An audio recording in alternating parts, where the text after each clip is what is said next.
Gonna let people filter in here for a second.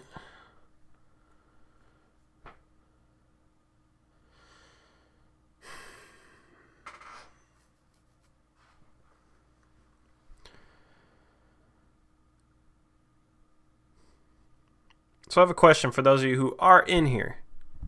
Do you guys want me to say everything I'm feeling right now? Like, do you want me to be completely candid? And let me preface this by saying this. I thought the Blazers played a really good game. For the most part. There's some bad decisions, but I'm annoyed at a couple different things right now.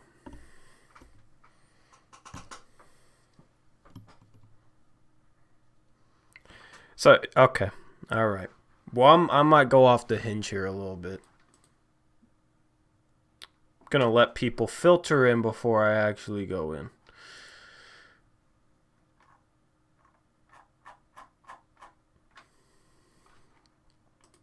Once we hit 30 viewers, I'm going in, guys.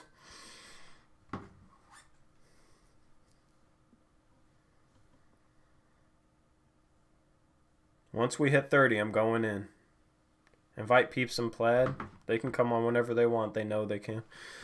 I've given them an open invitation. What's up, Storm Frantic?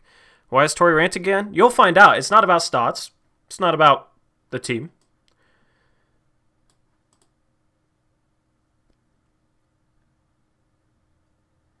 Once we hit 30, I'm going in. We at 28. All right, there we go. So, all right, so this game pissed me off because the goddamn refs. All right? Sorry, I might go off the hinge. I apologize, Jason Jensen. This game pissed me off. I watched it at BlackRock. I watched it at my coffee shop. That's where I watch a lot of my games. Okay? I mean, I was already very mad about this game, but then I'm leaving that place, and you got somebody going through the parking lot at 40 miles an hour almost hitting me. That pissed me off. That pissed me off. I'm pissed off about the game. I'm pissed off about that. That just pissed me off right now, like 5 minutes ago. So I'm just like, that was the worst refereed game I can ever remember. That was literally the most pathetic display of refereeing of any sporting event that I've ever watched in my entire goddamn life, man. That was so ridiculous. That first half, three in the key calls against Hassan Whiteside, where he stepped out of the paint, stepped back in. Right when he stepped back in, three in the key. And I like Luka Doncic coming out of Europe, man. I like Luka Doncic coming out of Europe, but I can already tell I'm not going to be able to stand this guy, and it's not even his fault. It's because this guy's going to be gifted call after call after call after call. You got Damian Lillard driving consistently all game. Let me look up how many free throws Damian Lillard shot, because I think he shot like a defensive three-side. I don't know. He shot like 4 free throws, I think.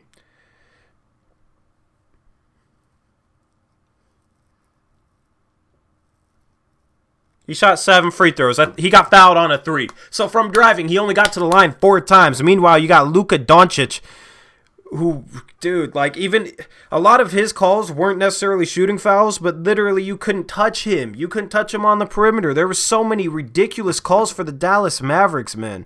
That was literally the most pathetic display of refereeing. You had so many stretches where it's just like bad call, or like missed call.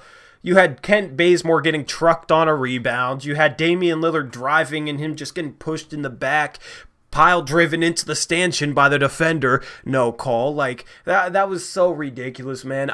You guys know I don't complain much about the refs, but that was horribly refereed. That was a horribly refereed game. Straight down to the defensive 3 seconds, the most nitpicky BS defensive 3-second calls that I've ever seen watching the NBA. That was ridiculous. It was like Hassan Whiteside wasn't allowed to touch the paint. It was like, you guys ever play the floor is lava when you're kids? Well, apparently the key was lava for Whiteside, and every time he touched it, boom, 3-second call. That was so frustrating, man. And it just sucks, because I feel like if this game was refereed fair, we could have won this game without CJ, without, all the guys we're missing. We lose CJ. That was all also something just very, very frustrating. Of course, he has to go down with a sprained ankle, but like we were in that game. But another thing that pissed me off is, do you guys realize that Luka Doncic doesn't even shoot 32% from three? After tonight, he'll be above 32%, but going into this game, Luka Doncic was a 31.7% three-point shooter. We contested almost every single one of his threes, and this dude, of course, against us, of course he's going to go 8 for 12. Of course, they're literally going to hit the most ridiculous contested threes. We played generally good defense today. I do have a couple problems with like not hedging the big, not switching up pick and roll coverages on Luka once he did get going, and playing a zone against them didn't really make much sense. They're a great shooting team, and a zone defense gives up open threes, and it's hard to rebound out of it. When we played that zone, we gave up 2 threes immediately. They knocked them both down, but in general, man, the Dallas Mavericks were 20 for 47 from the three-point line, and most of those threes were contested. This might have been... Like, we did a very solid job of contesting threes. A much better job than we did against Houston. They missed theirs. We did a good job of contesting threes, and these guys are literally just going to hit everything. Even Tim Hardaway Jr. hitting everything. He was 5 for 8 from the three-point line. I don't know what his three-point percentage is. I can look it up, but it's not that good, right? I think it's around where Kent Bazemore's is. But, Kent Bazemore can't buy a three-point shot. Kent Bazemore was 2 for 5 from 3 today. Maybe the best shooting night of his season, but man, it was just so much stuff combined. That was an entertaining game. That was a game we could have won. That would have been a huge win, but no, you got CJ going down. You got Dallas making the most ridiculous series of three-point shots. You got the refs absolutely screwing us, especially in the first half. The second half, they were better, but in the first half, that was absolutely ridiculous. And we're still in that game at the end. We played a solid game, man. We played a solid game. It was just a bunch of stuff. Just bang, CJ hurt. Refs.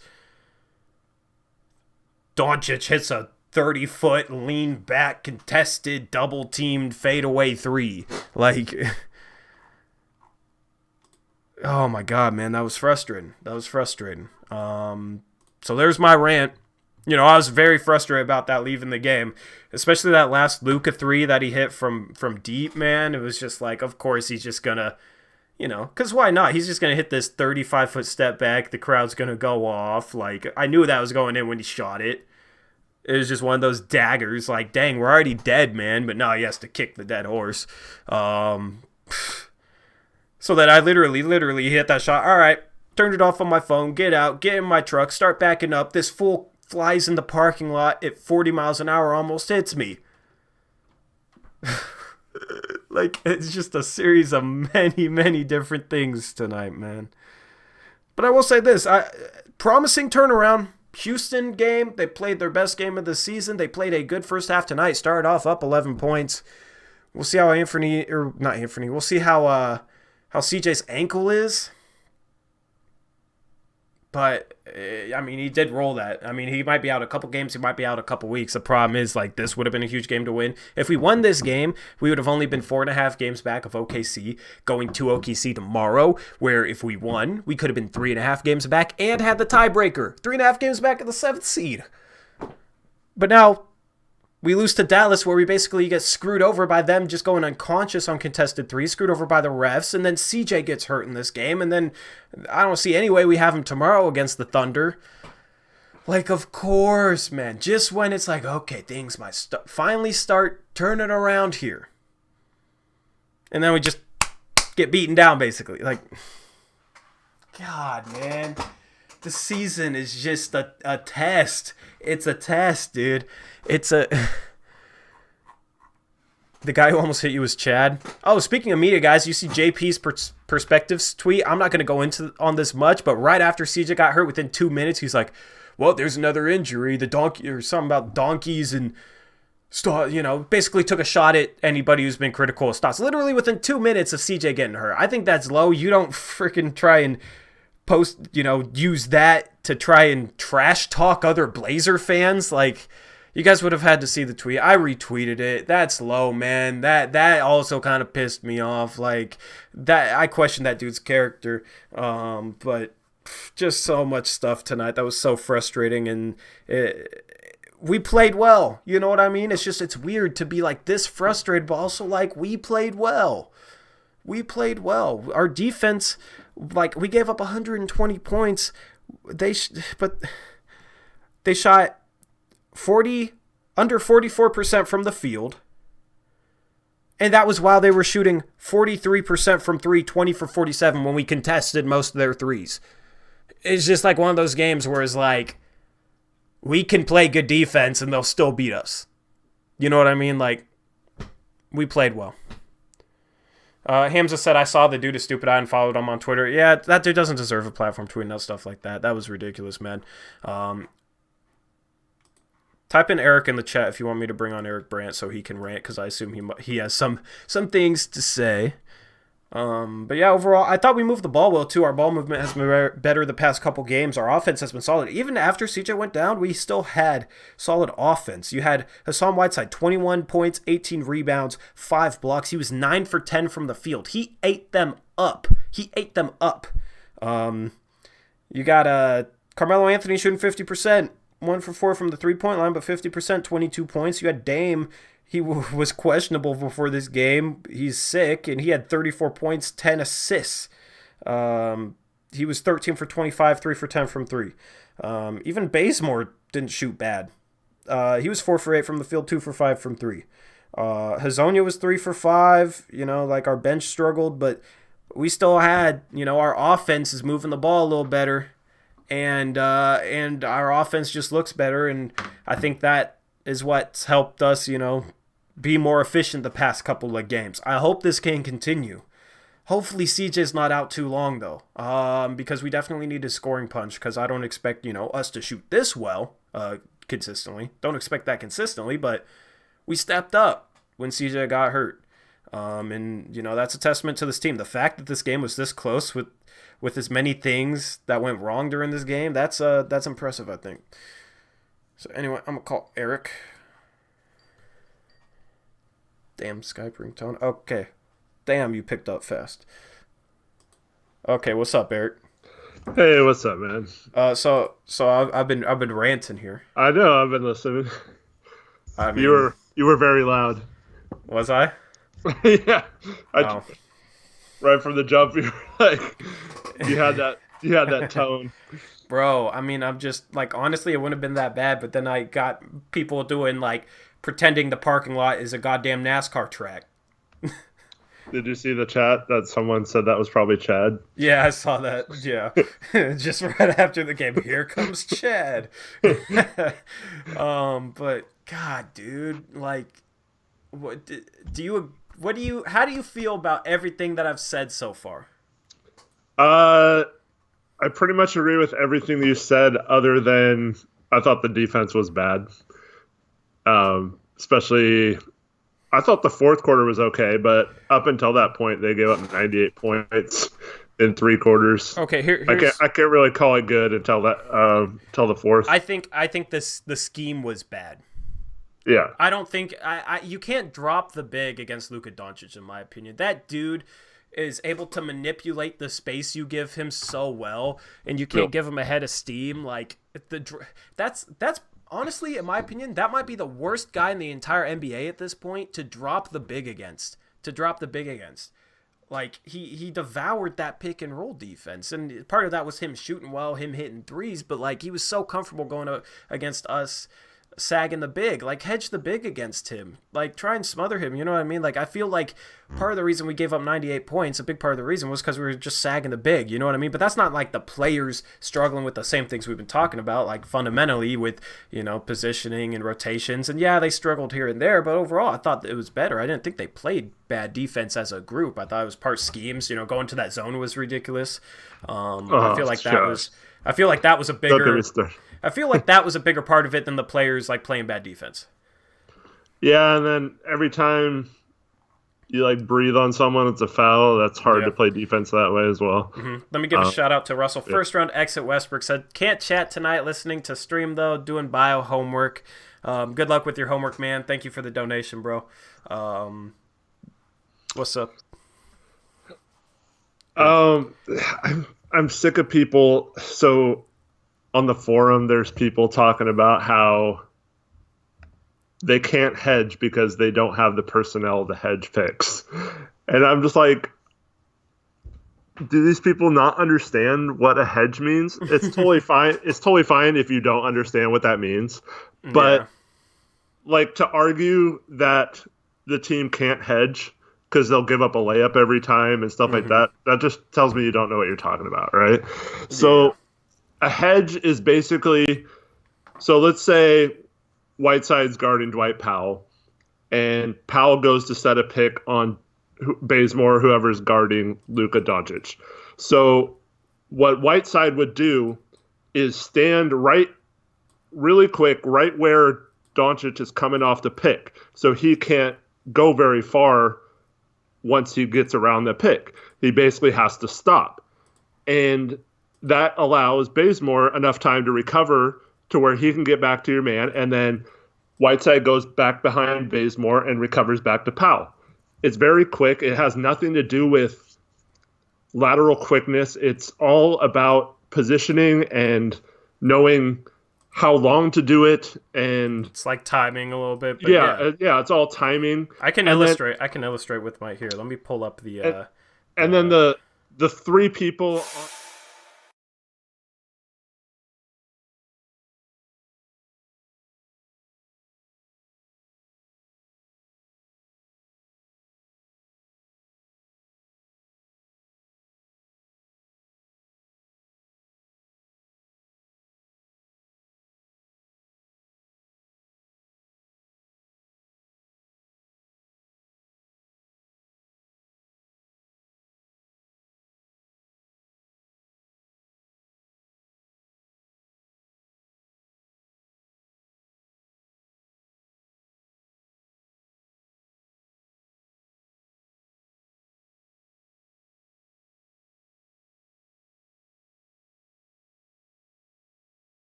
Oh, okay, I didn't have my mics on for that. I don't think.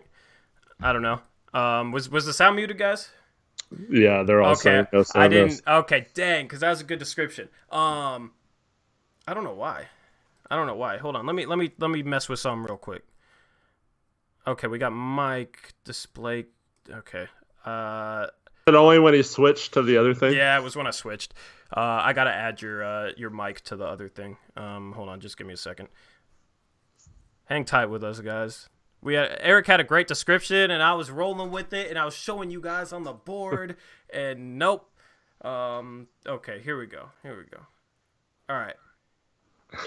Okay, we're good. All right. So he was talking about hedging screens. So that's what I was showing you guys here is blue is offense. That's the Mavericks. This point guard is Luka, right? So the center comes up and sets a screen. When we drop the big, we keep the big back. This is like Whiteside. We keep him back, man. And Luka comes off. He's able to pull from three. Has all the space to pull from three if the point guard can't get through, or he can get to mid range, pull from here, or he'll slow down and like manipulate the space. That's what I was talking about. And that was the problem with guarding Luka. He handles that well. I don't know if you want to add on to that. No, and then sometimes just our small forward, shooting guard, and power forward sag off too much to help, and then he just kicks out to a wide open shooter. And Luka especially, he's a really good passer, has the height to like throw the ball over the top here, dish the ball there, and then they're kind of open. So that's the thing, like when you give Luka this shot, like you don't want to give Luka that shot. So like this small forward might suck into Luka. Like Luka has all this space to work with. You don't want to give him that space to work with. So this small forward will just suck in and kicks out wide open. That might even be a shooting guard. That might be Seth Curry, a good shooter, or something like that. That's the problem with our scheme dropping the big against Luka. And Tolliver does it fine. Whiteside has done it fine at times. I'm sick of hearing people saying, well, there's a reason why Spoelstra didn't let him do it in Miami or whatever. It's like, okay, so let's just keep letting Luka be wide open then. Like, our defense is fine. You're right. We don't need to switch anything up. Like, why even bother playing defense if we're not even going to try? Yeah. So what we mean by hedging is instead of sagging this big, Tolliver does this, and Tolliver actually does a decent job of this. But Whiteside can do this too. Whiteside would do it in spurts for Miami. They switched up their pick and roll defense a lot. But the first game of the season, they were hedging Whiteside, and he was hedging perfectly. Perfectly. Hedging means instead of dropping back, have him come up here so like Luka doesn't have space. Luka gets bottled up. Usually this big rolls. But what the center's job is, you want to hedge up, contain Luka until this point guard is able to get through the screen in front of Luka, and then when this guy rolls back, you want to try and get the center like running back in between the ball and him so that he can't throw it straight to the center. And if he throws it over the top, you have this power forward ready to go and try and like intercept that or disrupt that. So that's what hedging is, and it doesn't let Luka, That's the thing. When you drop the big, it doesn't let Luka get here and get all this space, pull up from three. It doesn't let him get ahead of steam, go into the rim. Doesn't let him manipulate this mid-range space. Instead of giving Luka a ton of space, you try and bottle him up by bringing that center up. And I get it if you want to start like sagging the big, since that's like Stotts' favorite thing to do. But at a certain point, when it's not working, you got to try something else. Come up and let that big hedge a little bit and see what happens. Okay, if that doesn't work, then fine. We're just gonna struggle on defense. But I don't like the whole we just need to be resigned to us. Giving Luka a ton of space and struggling on defense. Like let's try something else. And the one thing he tried was a zone, which is the last thing we should have done. But yeah, honestly, I'd rather have Whiteside switch on to Luka than what we did today. Yeah. I don't know. But hopefully that explained it well. I'd rather switch picks than seg the big against a team like Dallas is what I'm saying. Yeah, it's not ideal to switch, but I'd rather at least keep someone in front of him at all times. Mm-hmm. I don't know. It's just so frustrating. And then when he didn't get the pick, instead of playing him straight up, we for some reason play him on the side and force him to drive. And once he has his body by you, what he does is he slows up, and then he can get any shot he wants because he has you on his back. And that's like playing exactly into what he wants to do. That's like perfect for his game to have a lane to the basket and have the defender on his back. And we're like inviting him to do that instead of like trying to keep him in front of him. It's just ridiculous defense, I thought. Yeah. And see that's not the player's fault. You know what I mean? No, I know. That's what I'm saying. So that's what I'm saying. It's like the player's fault is like being out of position, not rotating well, not, being lazy, not being aware, that type of thing. I thought like in terms of like individually, in terms of like the players like executing the scheme that Stotts had them run, I thought they did a decent job. The scheme just wasn't the right scheme, and then I thought Dallas hit a lot of tough threes. So that's what I mean is like I see some improvement, guys. I see some positives here. We saw positives in the Houston game. I thought we played a great defensive game in the Houston game. I thought this game we actually didn't play, we played a better defensive game than we had during those stretches where we struggled. So that has me a bit optimistic. It's just like this scheme, Luka eats up this dropping the big scheme, and we didn't switch it up. The only thing we switched up to was the zone, which wasn't the right thing. And then they had a lot of contested shots, and the refs were kind of screwy. The refs were pretty bad, in my opinion. It was the worst refereed game of the season in regards to us. And we're still in this game, you know what I mean? So it's like I feel like there's definitely some positives to take away from this game. I feel like if this game had some of the same qualities, such as them hitting threes and CJ getting hurt and, a bunch of the stuff that happened tonight, I feel like if this game happened a month ago, we would have lost this game by 35. And we lost by 8. So. Yeah. It's just frustrating. I mean, what did we give up? 38 in the first quarter? Mm-hmm. And I know a lot of that was fouls, but yeah. Yeah, I mean, dude, those 3 in the key. So, okay, maybe I'm wrong, but maybe I'm wrong here. But aren't you? You don't have to get both feet out of the paint, right? You just have to get one out of the paint, right? You're supposed to lift the other foot up. Oh, okay. So. If you lift the other foot up, then those 3 in the key calls on Whiteside were horrible because he was walking up the lane line. The outside of the key, and normally it's if you get a foot outside the key's big in the NBA. They don't call that stuff, but it was you would like, dude, some of the 3 and the second calls were terrible. They were terrible. It was frustrating, man. Like, you never see 3 3-second calls in the same half. That's ridiculous. Yeah. That's like 3 free points just because they're being ticky-tacky with it. I could understand it if they were like legitimate 3 in the key calls. But they weren't even legitimate. Like, one might have been, but like, the dude was like taking a step outside the key, lifting his foot up, or he was like within arm's length of the guy he was guarding. Like, it was ridiculous, man. Yeah, I felt like the second one, he wasn't far enough away from Powell to warrant getting the countdown on him. You know? Yeah, it was definitely very, very frustrating. Let's check in with chat here. What's going on, everybody? How are you guys doing? We'll read your comments. We'll answer your questions. Shout out to all the ladies at Zacho's house, whatever Zacho's real name is. Zacho has a lot of ladies at his house. Apparently. Okay, Zacho. We see you. You got tweet. They're all listening. So what's up, ladies? You gotta tweet me a video or a picture for me to believe you. But yeah, you guys could put us on your smart TVs. Got a face made for TV, hopefully. But yeah. Yo. Oh, that was the perfect setup for him. CJ getting injured though, yeah, man, that's tough, dude. That's so tough. Like, I'm so tired of the damn injuries, man. It's just ruthless at this point, and it's just like fluke stuff, you know? I mean, Zach's shoulder injury, fluke stuff. CJ stepping on somebody's foot, that was a fluky thing, you know? Scal. Rodney Hood was the only one that I don't think was fluky. I don't think he should have been playing, but I was thinking about this, and I tweeted it out. So we've had 4 major injuries so far this season. Skal Labissiere and Rodney Hood got hurt at home against the Los Angeles Lakers. CJ McCollum and Zach Collins got hurt on the road against the Dallas Mavericks. So glad we got those games out of the way. Yeah. Because I thought that was interesting. Hey, Russell, first round exit Westbrook. Yeah, he talked about it. Read your super chat.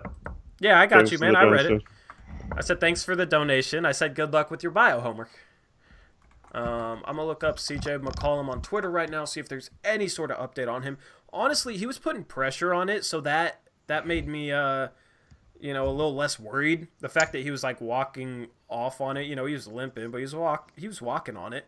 So it doesn't seem like it's as bad as some other injuries. Well, like, ankles are weird though. Like, sometimes, like, an hour later you're fine. Mm-hmm. Sometimes it's like doesn't seem bad, but it like lingers for days, and then sometimes it's like a high ankle sprain. And it can be terrible, but yeah.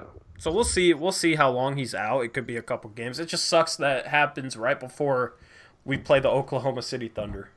Yeah. It was funny because we were previewing this game like, okay, what if Dame's out? And then it's like, okay, no, Dame's playing and CJ's out. So, oh man, this was just I just feel like we should have won this game. I feel like we played good enough to win this game. It would have been such a huge win too. We would have been 4.5 games back of the Thunder with a chance to get 3.5 games back and own the tiebreaker tomorrow for the 7th seed. And like I've said, if we can get the 7th seed, we can make a run. And because you're playing against the Denver Nuggets. We beat them last year with probably a worse roster than we could field for this year's playoffs. So, but I mean, Thunder lost, so we didn't lose ground on him. I mean, maybe we can still beat the Thunder tomorrow. We've beaten the Thunder in the past without Dame, so obviously that's a completely different Thunder team, but still an opportunity here. That's such a crucial game tomorrow, though. If we want a chance to get in that 7th seed, we'll either be 6.5 games back of the 7th seed, or we'll be 4.5 games back after tomorrow's game, if I recall correctly. So that's a huge swing game right there.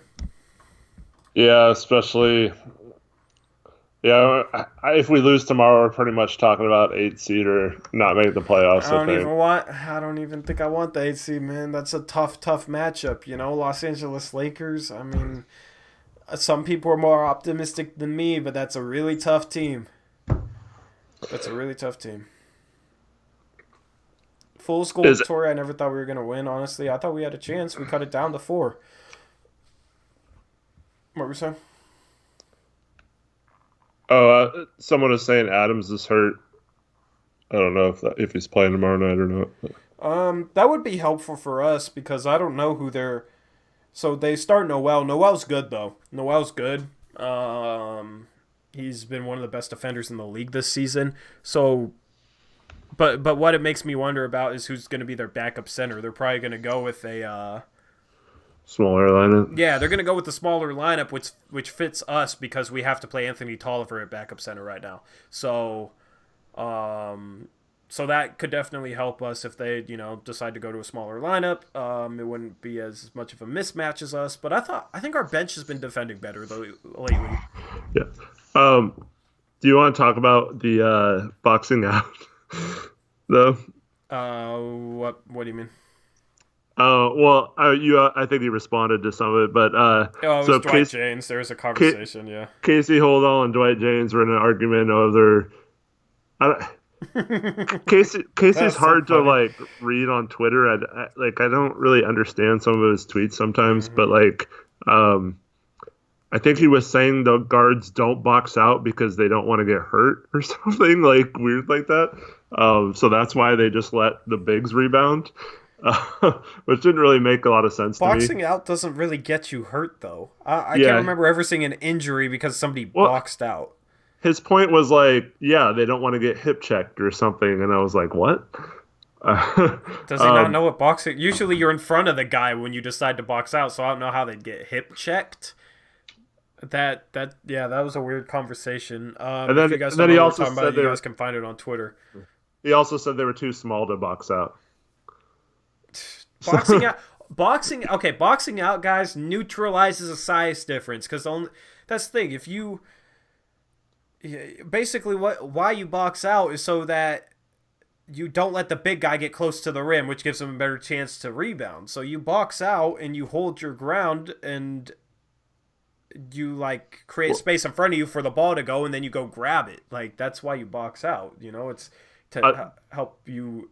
It's to help you get rebounds. So it was weird. So other than giving up a wide open 3 every time we went to zone, that was the other thing that bugged me. Was every time a shot went up, all 5 guys just turned around, watched the ball come off the rim. If it went to them, they grabbed it. If not, Dallas was hustling, getting offensive rebounds, then they kick it out and get another open 3, and it would just combine the problem.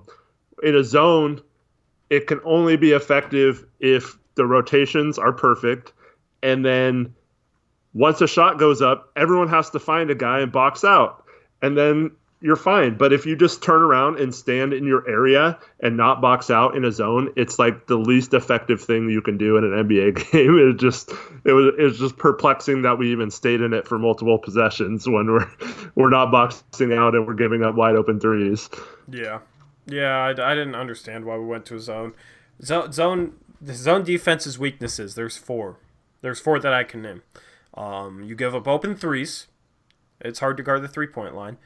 If the other team moves the ball well, it creates some driving lanes, some wide open driving lanes, which Dallas moves the ball well. So it gives up open threes. Dallas was hitting threes and gives up driving lanes. Dallas was moving the ball well and was able to get those driving lanes against his zone. It also makes it hard to rebound, which was a problem of ours. And then the 4th thing, in the NBA, it's easy to pick up 3 in the key on defense, 3 seconds in the key. Which you saw the first half, they were calling that even when we weren't, even when it wasn't justified. So literally, it made no sense to go to a zone there for all 4 of those reasons. I didn't really understand that. Stotts has started playing a zone more, and maybe he thinks it's just the best option for his personnel in certain cases. But I mean, we saw there that was not the best option. They got 2 quick threes. Portland was quickly out of it. I wish he just switch up certain aspects of his man-to-man defense a little bit more, hedge pick and rolls, maybe even throw a trap at Luka here and there. I know he's tall and can pass out of it, and it might not, it's probably not going to result in the turnover like it would for other players, but it might slow down their offense. It might slow down Luka. It might make them uncomfortable. And, if we can rotate back and scramble back after the double, then we stop their pick and roll threat. So I just wish we'd switch some things up other than just going to a flat out zone against a team killing us from the 3-point line. Yep. And Melo stays right. You play zone against teams like the Sixers who can't shoot the 3-ball. Mm-hmm. Yeah, exactly. You see, if we went zone against the Sixers and then Ben Simmons hits a 3 and then Joel Embiid hits a 3, like, okay. Wow. Not the Dallas Mavericks, though, where you got Seth Curry out there, Hardaway killing it, and Luka. Lillard played great tonight, but yeah, he missed. He was 3 for 4 on threes, and he missed his last 6 to finish 3 of 10. Yeah. Including that. He and Bazemore both had wide open threes, and then Hardaway shoots like a fadeaway, like one with a guy in his face, and then Luka hits a step back 35-footer. Dude, that was so frustrating. It's just like, of course, we're gonna miss wide open, great 3-point looks, and then they're gonna hit that crap. Yeah, I mean, only Dame knows how much his illness was affecting him, but you could kind of see it here and there. Like, he would have bursts of energy. He had that really nice dunk. He got up on that dunk, Statue of Liberty dunk. But there was definitely, like, plays here and there where it was just like it looked like all of a sudden his energy just kind of waned. And I feel like that was just the illness he's dealing with. Trent has a respiratory thing. Is that why Trent ended up getting... I saw him like coughing when he went out of the game, and then they said he was going to the locker room, so I'm assuming he's got that respiratory thing too. God, with all these injuries, and we're dealing with flus and sickness and illness too. Of course, it's just an awful bug going around. Lamarck Gasaldridge in the chat. Trent too ill. Yeah, Trent's too sick, man. Dang, it's just a roller coaster season, guys. Just up and down. It's up and down, man. Just the same type of roller coaster. At this point, I think you have to dress at least 8 players. So, it's almost getting to the point where we have to sign someone to a 10-day, which might not be the worst thing, but I don't understand why we are not. Yeah, because we have the roster spots. We can have up to 2 more players right now while we have so many guys hurt. There's no reason why we can't sign someone to a 10-day to at least help these guys out, or at the very least bring up Moses Brown and use up all his time. Because what's the point in saving it right now? Just let him use it all up right now. Kenneth Faried, man, you talk about a guy who's really good at hedging pick and roll. Since some people think Stotts doesn't have the personnel. Sign Kenneth Faried to a 10-day. We need a backup center, and he's really good at hedging pick and rolls. Like, he's quick. Like, he can get out there and hedge well. Sign him to a 10-day. We might win this game if we had Kenneth Faried. You know what I mean? Like, and we were able to just put him in there and have him hedge on Luka. Maybe Stotts would have been more comfortable enough to let him hedge. Shout out to First P Last JL with the $3 super sticker chat. The little emoji guy. There's another one of those. Just see what Yo-Yo Mama said about the sticker. Oh my god, man. Oh my god. Trevin says, once you start having 200 plus people in streams on the regular, you're gonna have to make me a mod so that my comments stand out. Making you a mod wouldn't help your comments stand out. It would just let you approve or disapprove stuff that gets held for review, because I have to approve a lot of comments. Eric, you didn't even realize that until you ran a stream on your own. And it was so I mean, I've already had to approve 20 comments. Somebody said something 20 G's of Coke or something. I had to approve that. And well, most of the ones I had to prove weren't even, there was no bad language or anything. It was just worded funny or something. So yeah, some of them are definitely suspect, but I'm going to start. Oh, God. I'm going to start passing out business cards soon outside Moda, which is something I wanted to do at the start of the season, then I got lazy. So I'm going to start doing that hopefully on this next upcoming homestand. So might be able to get some more people in here. That'd be cool. You'll ban my comment? I will ban Eric's comment. I'll just not comment in the chat then. Yeah, Eric's on the show. You don't want me interacting with you guys? Yeah, no, he just disqualified himself from being a mod right there. But yeah, it'd be tough. I don't know. It'd be tough to pick mods, man. It'd be tough. So we could sign free to a 10-day, but that doesn't mean he'd agree to sign for a 10-day. You I don't know can't why he just. wouldn't. He's not doing Yeah. anything right now. You know what I mean? Like, I don't know. I mean, Someone maybe. mentioned, I guess Ed Davis is available. Would we want him back? I'd be fine with that, but the problem is he makes like 4 million, and once again, that's in that range where it's tough to. I mean, like Utah's not going to want Tolliver and Hazonia for Ed Davis, and I don't want to give up like more than that, you know. Yeah. And we can just sign Fareed. I'd rather have him than Ed Davis, really. Mellow Stay says, "Do mods get paid? Get paid to approve or disapprove comments? No. um, I would. No one's getting paid Yeah. I mean, other than the $5 in donations Tori's got. yeah. I mean, I get a little bit of money off this. You know, Patreon helps. Link in the description. We might have a Patreon guest tomorrow for the post game show. I'll message him back, Eric Kleiser. I'll message him back tonight, but we might have him on the post game show tomorrow. Nice. Because he's a Patreon donor. So if you guys want to appear on the show, appear on podcast or post game show, then donate $10 a month or more to Patreon. I think that's a pretty good deal. I feel like if Dame Dalla was a mod, he'd only approve any message that had forehead in it. And if it didn't, he would just well, that's why I wouldn't let him be a make mod. everyone block. That's the thing. I'm picking a mod that I know that I can trust. But also, I only need one. You know, it's not like we got like 1,500 people in here and chat's just boom, boom, boom, boom, boom, boom, boom, like 100 posts a minute. So I'd only need one. I actually don't even necessarily need one, but I might have one just for the hell of it. But picking one would be hard. Picking one would be hard because there's a lot of like OGs in here that are in here every night that are, you know, I wouldn't want to disappoint anybody, and I don't know how to. I don't know. It'd be hard to like make a decision. If you guys get an update on CJ though, let me know. Let me know because I would like to see if there's anything new. Yeah. Destrom has a good point. I feel like you should mention that you have to be 18 years or older to be on the show. Oh yeah, you do have to be 18 years or older to be on the show.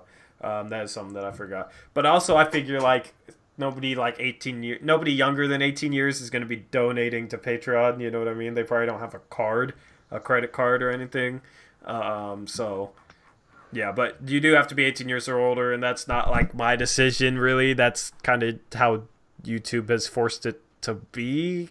I don't know. YouTube's just search COPPA and that type of stuff. And then you'll kind of understand if you do your research on that. It's hard to explain, but yeah, I'm looking for updates on CJ, man, and nothing. I don't see anything. So I don't know. He'll be reevaluated in 10 days. Reevaluated in 4 months. Reevaluated after the season. Most of this fan base is from True Blazer fan. Yeah. I felt like whatever stream that was when you asked that, it was pretty 50-50. Yeah. Where'd you guys start? True Blazer fan, or did you find me on this channel? For those of you who don't know, I made content for True Blazer fan for a whole year, analysis content. And then I split off and created my own channel. I was actually like nervous to create my own channel. I was like, how many people are gonna follow me? How much is it gonna how hard is it gonna be to start up with it? You know, is it gonna be like, you know, a bunch of people coming over with me, or is it gonna be like a struggle for a little bit? So I was nervous. Yeah. Now everyone's saying True Blazer fan. The last time it was like True Blazer fan. The OGs. Like every single person said True Blazer fan. Yeah. I'm disappointed in him for associating himself with Pinwheel Empire. He also, we were also supposed to like help promote each other. And I like promoted him a little bit, and he promoted me like once when he was given like an update, but that's it. So, yeah, I don't know.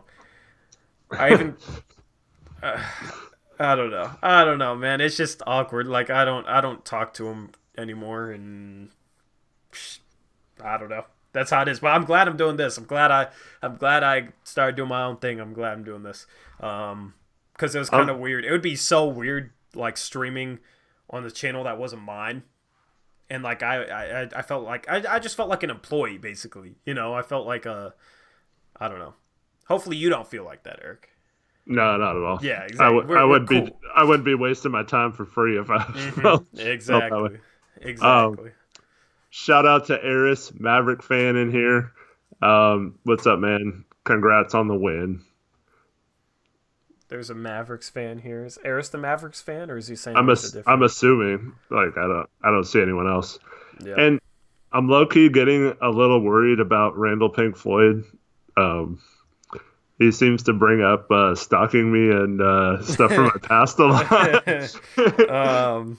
I want to know who he is really, but he won't divulge that. He thinks he is the boss story.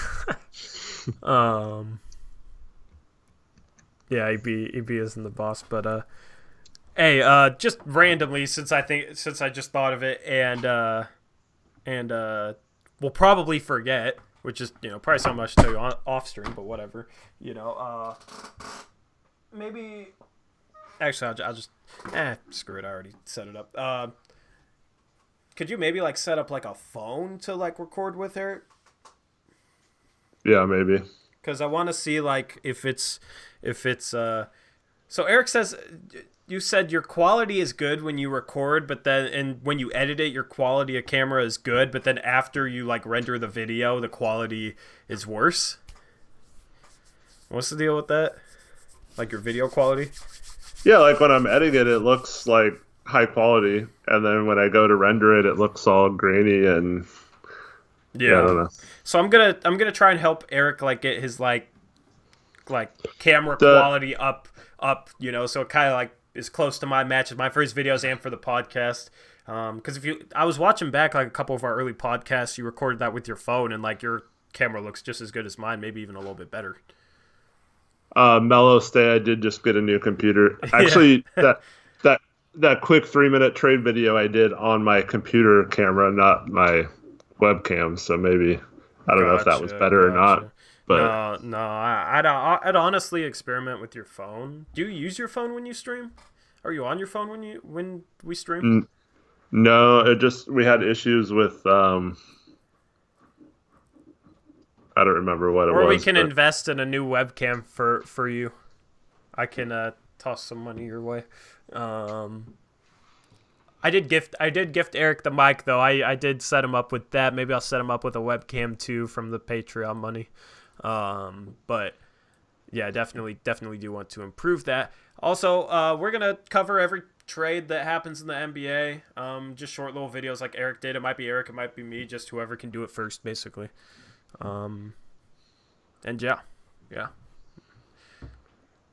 We'll take questions if you want. Sounds like you're gonna be busy right now. I'm cool. My son's playing a video game and What's he playing? Star Wars Jedi Fallen Order. I need to get back on my Rocket League grind. I haven't played Rocket League in a week. That's my go-to, man. That's my go-to. I wish Eric gamed. I do want to start a gaming channel in the next month. I don't know. I need to buy game capture. What I've realized from doing what I do on YouTube, I look at gaming channels, unless they put in a ton of time to their edits, which they usually don't. Gaming channels, so easy, so easy to do, compared to what me and you do. You know what I mean? They don't even have to edit their videos, man. They don't even have to edit. They just click on, play for however long, click it off, upload it. It's funny.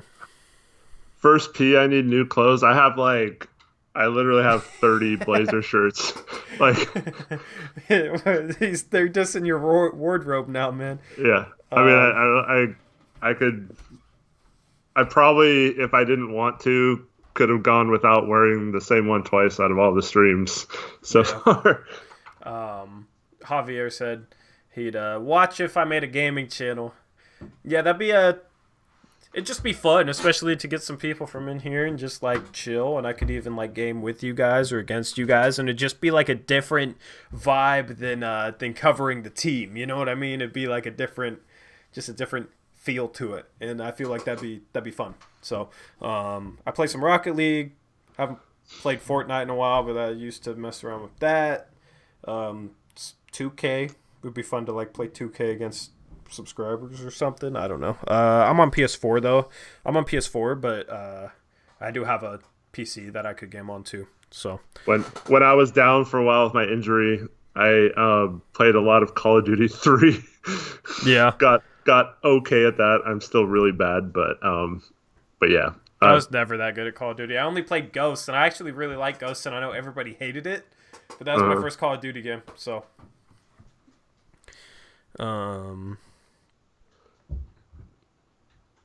yeah, I know. Jakob is like a little better at Rocket League than I am, so I'm a game with him. Ghost is terrible. Yeah, I get that a lot. FEB, he's a 40-year-old dad. Hey, he's a 30. He's 40, but he's like 30. You know what I mean? He's 40, but he seems 30. Damani's like 45, but he seems like he's 25. Ghost was bad. Yeah, I hear that all the time, man. Need for Speed, dude. I always love Need for Speed. I do some like throwback games here and there. I just gotta buy the like game capture. I feel like it would be kind of funny if you showed me on game feeds like being horrible at like Call of Duty or like Fortnite playing for the first time and just getting worked. like a blooper reel kind of. That like, would be funny, man. How bad can this idiot be at this game? Let's see. Bro, I want to see you play Rocket League because when people start off, dude, it's literally like you would enjoy Rocket League. It feels like playing a sport in a way. It's competitive. It's fast paced. It's fun. But starting off is rough, man. I've been playing for 3 years, like pretty consistently. So, Patriotic Truth News says I'm 46 but feel like 47. SnoopTube said on PS4 you don't need a game capture as a recording and live streaming feature built in. Yeah, that's just tough because like I want to make it easy to edit out the beginning and the end, but then also like I don't know how you'd attach the face cam with it, and I'd want to have like a face cam overlay and like an intro and that type of stuff. So the easiest way is just to have a game capture and just have it go straight to a computer or something.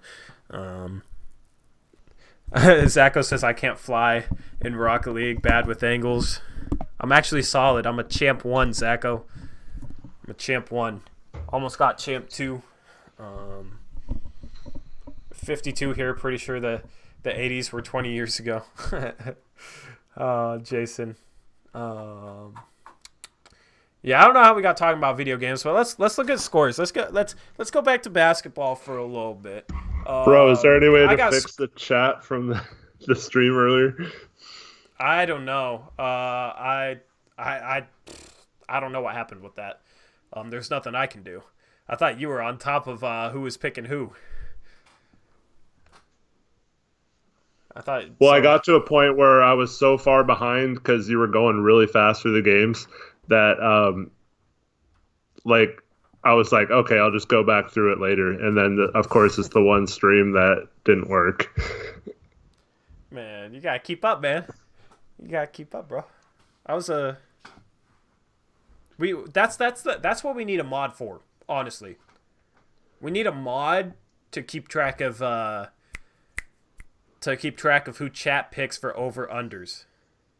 Maybe that'll be something we do. Because it is kind of tough on you because you do have to, like, you do talk about your pick and stuff.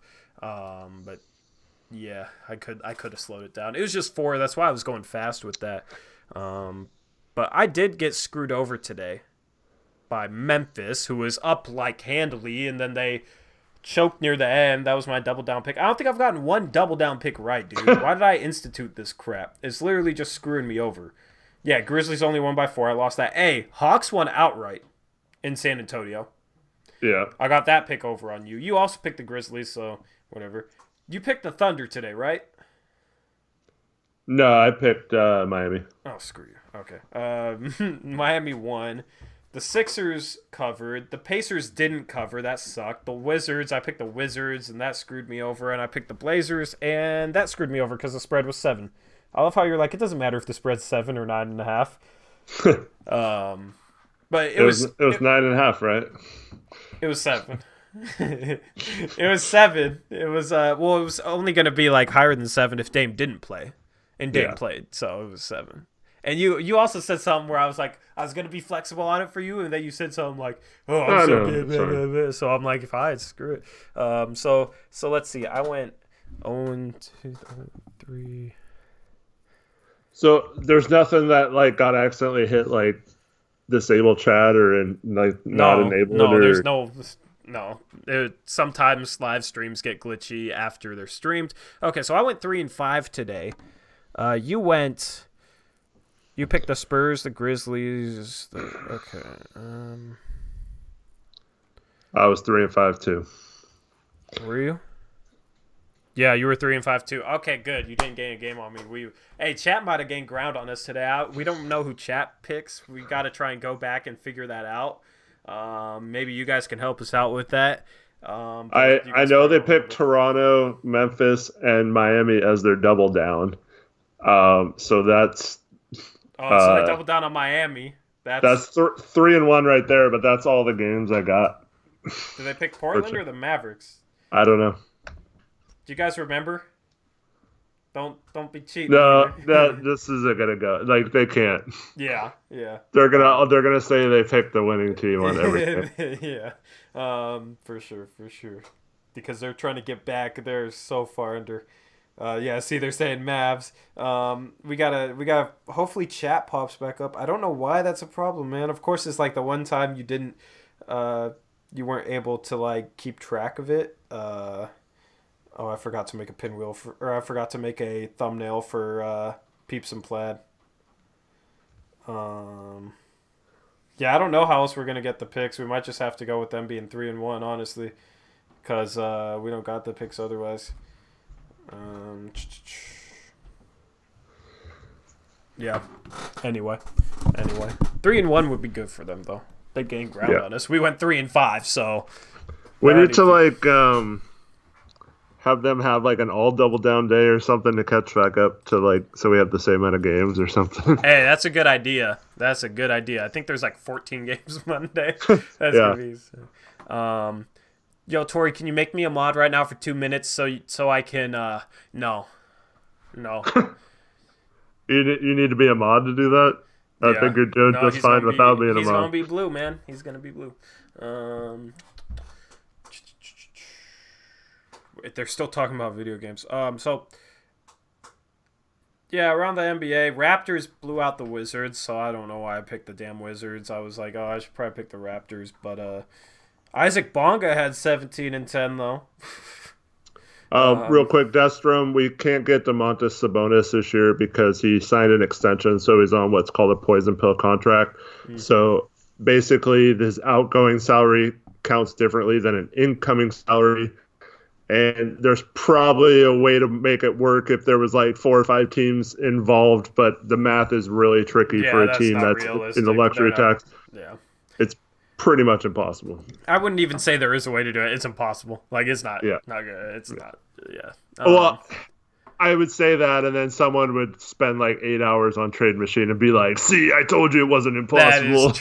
That is true. Adam Perceive, what's up, man? He said, Tori and Eric, it's good to hear you guys again. I missed the last week videos.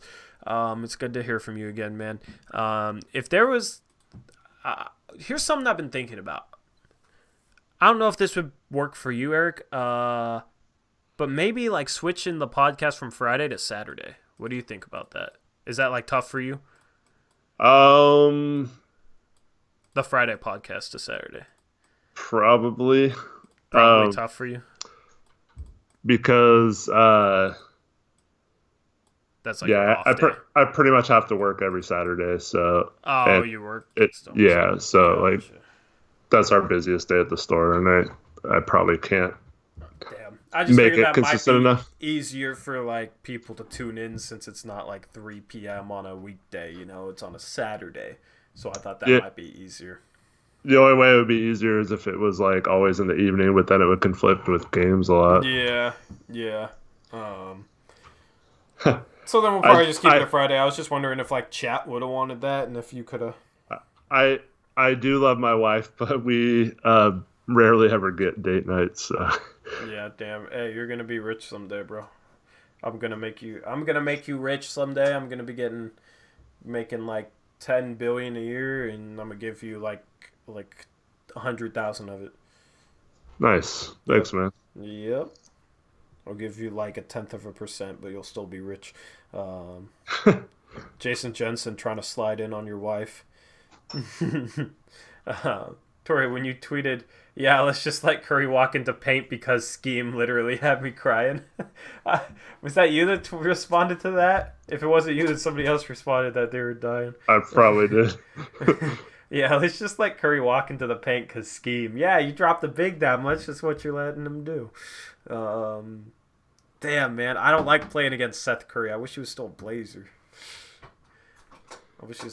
Oh man, I miss having that guy's just nice to watch. Like the shot, he's a little crafty inside. That was you, Chief and Blazers. Gotcha. It was he's just a high IQ player and he can Mm-hmm. hit threes. It's like if he was a little bigger, he'd be like an all-star maybe, but Oh yeah, he'd be dirty. He'd be dirty, dirty. I mean, you could say that about if Simons was 6'7". right, you yeah, know, that's true. a lot of guys. But uh, I love the pace Seth plays with. That's what I kind of miss is we don't really have anybody that plays with a good pace and is able to like get stuff working out of it. If that makes sense, you know what I mean. Bazemore's like either 0% speed, like standing with the ball, or he's like 100%. Is 0 or 100. There's no like in between. Um, with Oh, and for the record, both Tori and I do still if we had to keep one person, it still would have been Hood. Oh Uh, yeah, I mean I, they made the right decision. Obviously, in yeah, hindsight, you could say, "Oh well, after his injury, he should have taken Seth." But like, Olshey had a solid summer. Okay, I thought Olshey had a good summer, and I've been a Olshey critic for a while. Eric no remembers man, this. It was the he one he thing we disagreed on. I don't know what you're talking about. Olshay's with four of his starters got hurt. He didn't get a starting center this summer. So Hey man, um, I see that everywhere on Twitter. I know, I Blazers know. now are down 4 out of 5 starters. Like We still have a starting Whiteside and Dame center. are still playing. Yeah, we still have a starting center. We've had the same starting center all year long. Trevin said, after a live stream has ended, live chat replay is available on all stream archives. This replays the chat alongside the stream exactly as it appears when the stream was live. Yeah, usually that's the case. For Yeah, whatever and that's reason, this podcast is not the case. This is the one time we need it. Um, yeah, and that's yeah. I was like, because so what happened the other day was someone DM'd me on Twitter, Koresh, if you're listening, and challenged that because I picked Philadelphia over Indiana or one of those games, and he said it was actually Indiana that won, and you chose Philadelphia for chat, and so it was like a coach's challenge or something, and so I went back and reviewed the film, and it was like rebuild the Brian Brian Scalabrine was voted like 3 times, so it should have been 5-5. But then someone voted Indiana like a half an hour after we were doing the picks, like they were watching it behind on the stream, and he was trying to say that should count, and I was like, well, at some point we have to cut off the voting and put who chat has. We can't just wait till the end of the stream to do it all. But mm. then like as it got away from me today, I was trying to follow along and like talk about my picks and stuff, and I was just like, oh screw it, I'll just go back and look later. And then of course it didn't work today. Yeah, I'm looking at the video right now. I don't see anything to click. Uh, allow live chat to replay is on for that podcast. So appreciate Trev and try to help, but it's like a glitch with YouTube. And YouTube gets glitchy a lot, guys. Like you guys might not realize it, but with notifications, with that live chat replay, with other stuff, I don't really remember off the top of my head. But it's just like YouTube doesn't work as much as you guys think it does. Like you would think they wouldn't have problems, but they do. They definitely do. So Whoa, it got dark in your room. did it? Yeah. Oh, that's just because I switched to my dashboard, my streaming dashboard. My Who are your top 5 coaches in the NBA? top 5 coaches. Uh, Budenholzer. Yeah, it is really dark. What the hell? Maybe I probably gotta lean forward more. Or just I'll just go back to. Like your whole room just went dark. There it goes. It's just like, well, because I have different stuff on my computer, and that's like Yeah. some of the light on me. So, but Budenholzer's up there. Popovich is up there. Brad Stevens is up there. Nick Nurse. Nick Nurse. That's 4 of the top 5. Eric Spoelstra, Steve Kerr. Oh, Steve Kerr. Steve Kerr, Nick Nurse, Brad Stevens, Mike Budenholzer, and what was the other one we said? Popovich. That's the top 5. Then I think the next tier is like Spoelstra,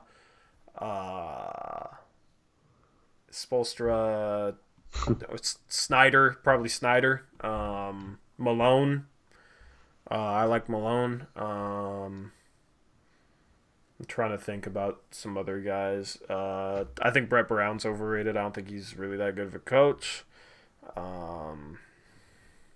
I think the next tier is like Spoelstra and the guys I just named. So that's like the top 8.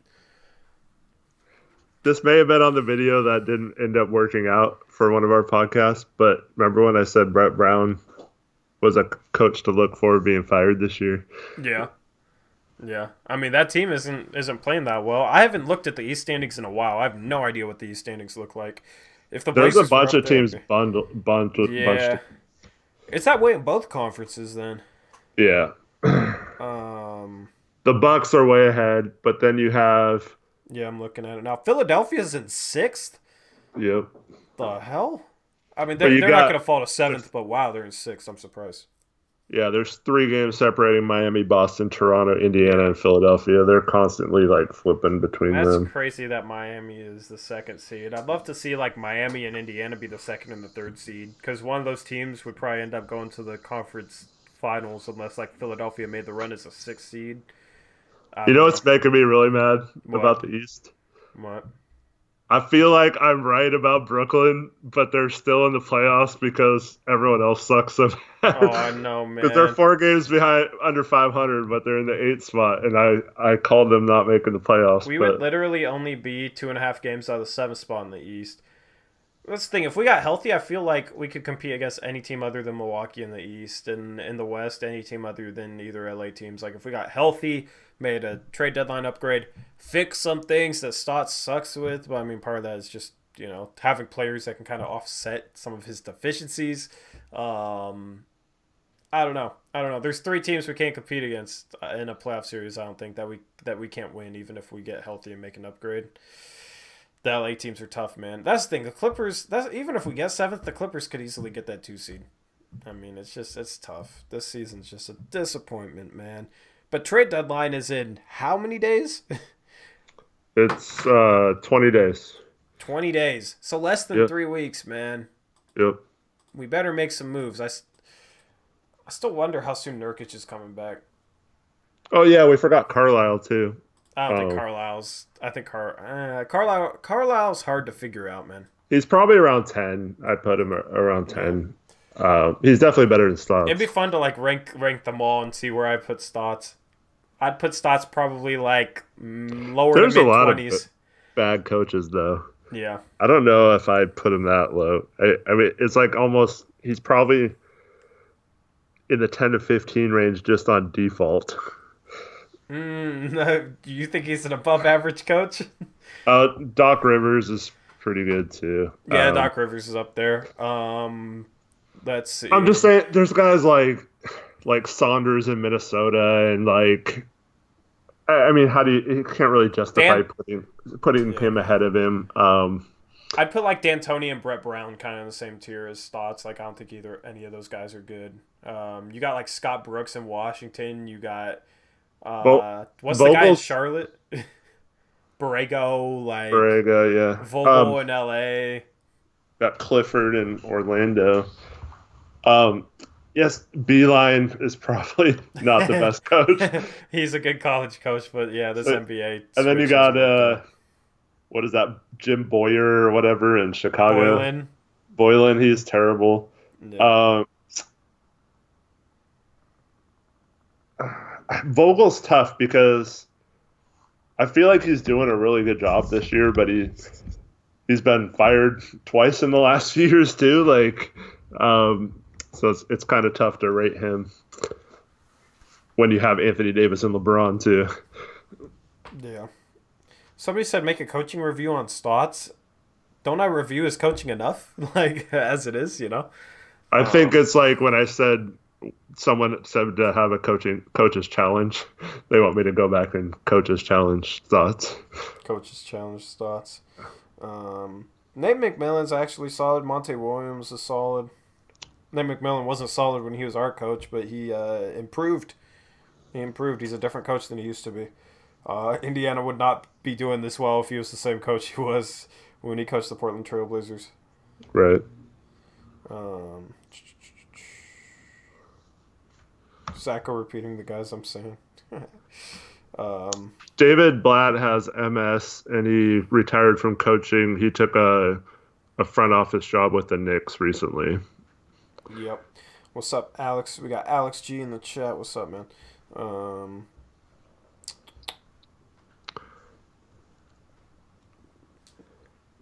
Remember when they promoted the video guy to coach? Caleb Canales. That'd be like promoting me to coach, right? I'm the video guy, right? Where does Torrey rank among NBA coaches? I mean, Torrey Stotts. I think I could pass as a bad NBA coach. I'd need some good assistants, but it probably would command the respect of the team, given I have no coaching background or anything like that. But I feel like I would make a terrible head coach,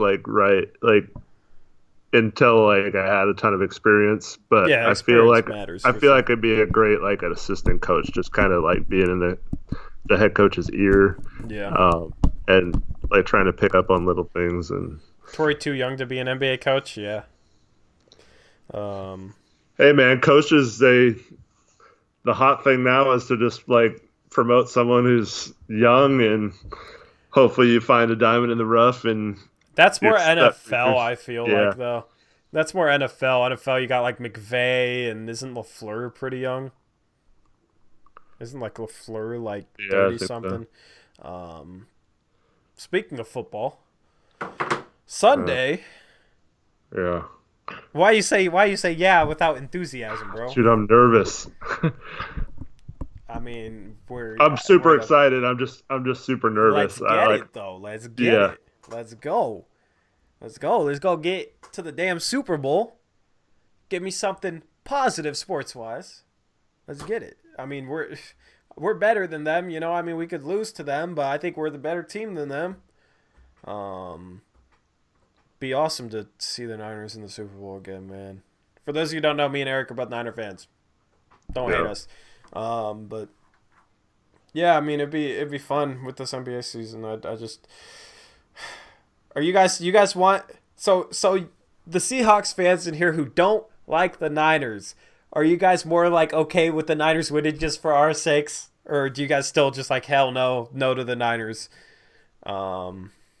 Chiefin just jinxed it. He said Mahomes versus Rodgers. Now it'll be 49ers Titans.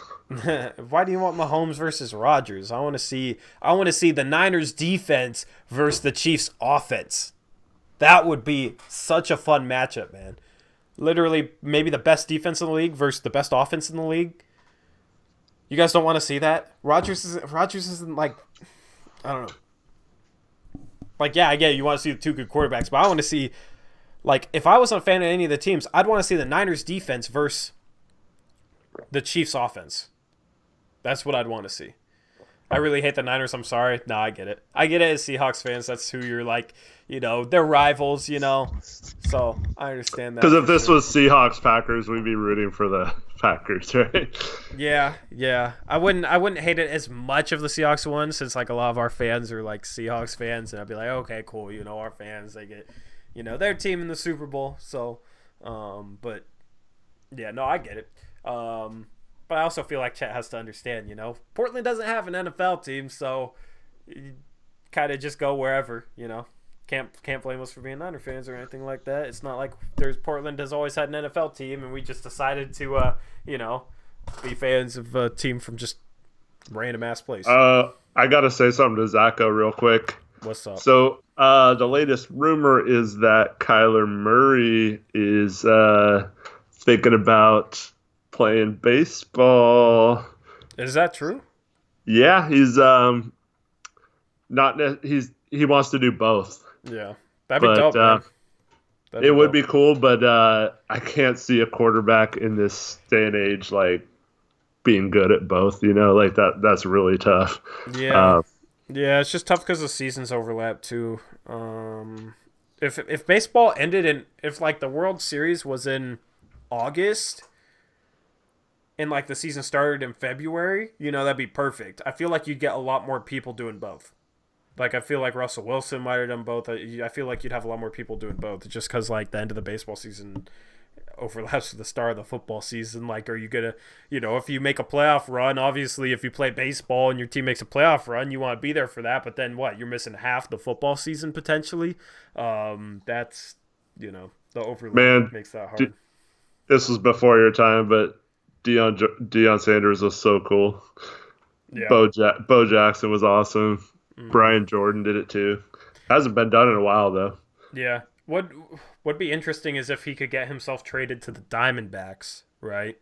And then maybe you have a football practice and a baseball practice in the same day, right? Well, and then or you'd have like football practice and then play a baseball game that night.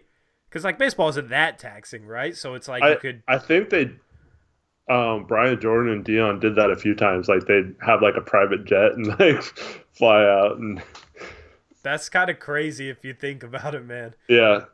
MJ played baseball too, but he quit basketball to play baseball. Like he wasn't playing both at the same time. Yeah, well, MJ wasn't even that good at baseball. Right. Yeah. Like, yeah, and he didn't play both. Yeah, it'd be interesting. But. Eric and Tori, do you guys get worried about Garoppolo?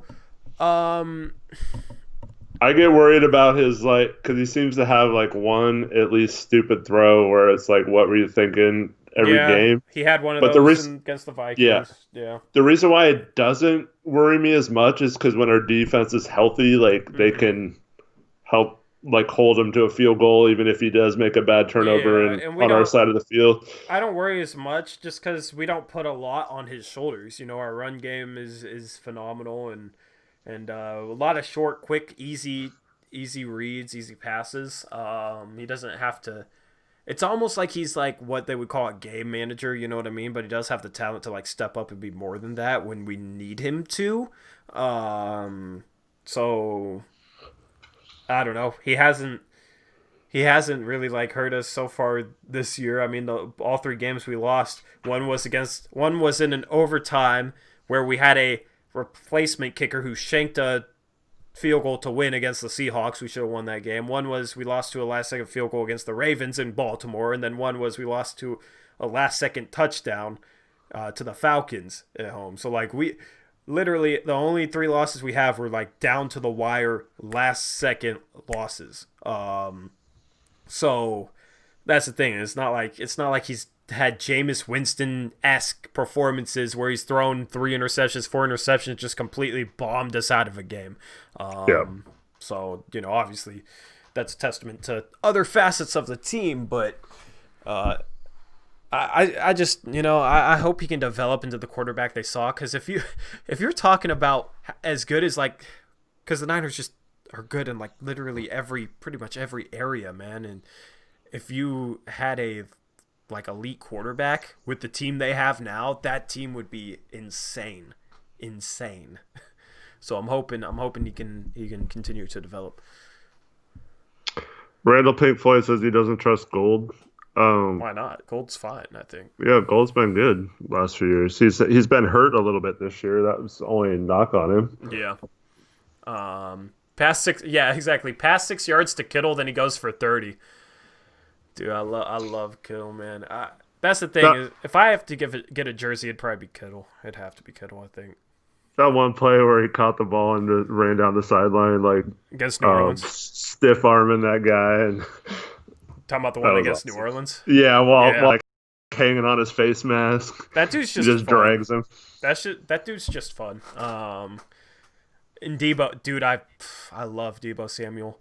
You know what's awesome for the Seahawks and the Niners, man? Like both of those teams, I feel like haven't really had much in terms of receiving talent at wide receiver in the past. Like Seahawks have had some talented receivers, but nobody like really elite. You know what I mean? Just like serviceable guys for a while, and I've always felt like that's been the same way with the Niners. But now, like this season, both those teams have rookies that look like they have the potential to be elite, star, top 10, maybe even top 5 receivers. Like maybe I'm a little too high on Debo Samuel, but dude, that dude I feel like could be a just dominant receiver. And then you look at DK Metcalf, in the same vein, you know.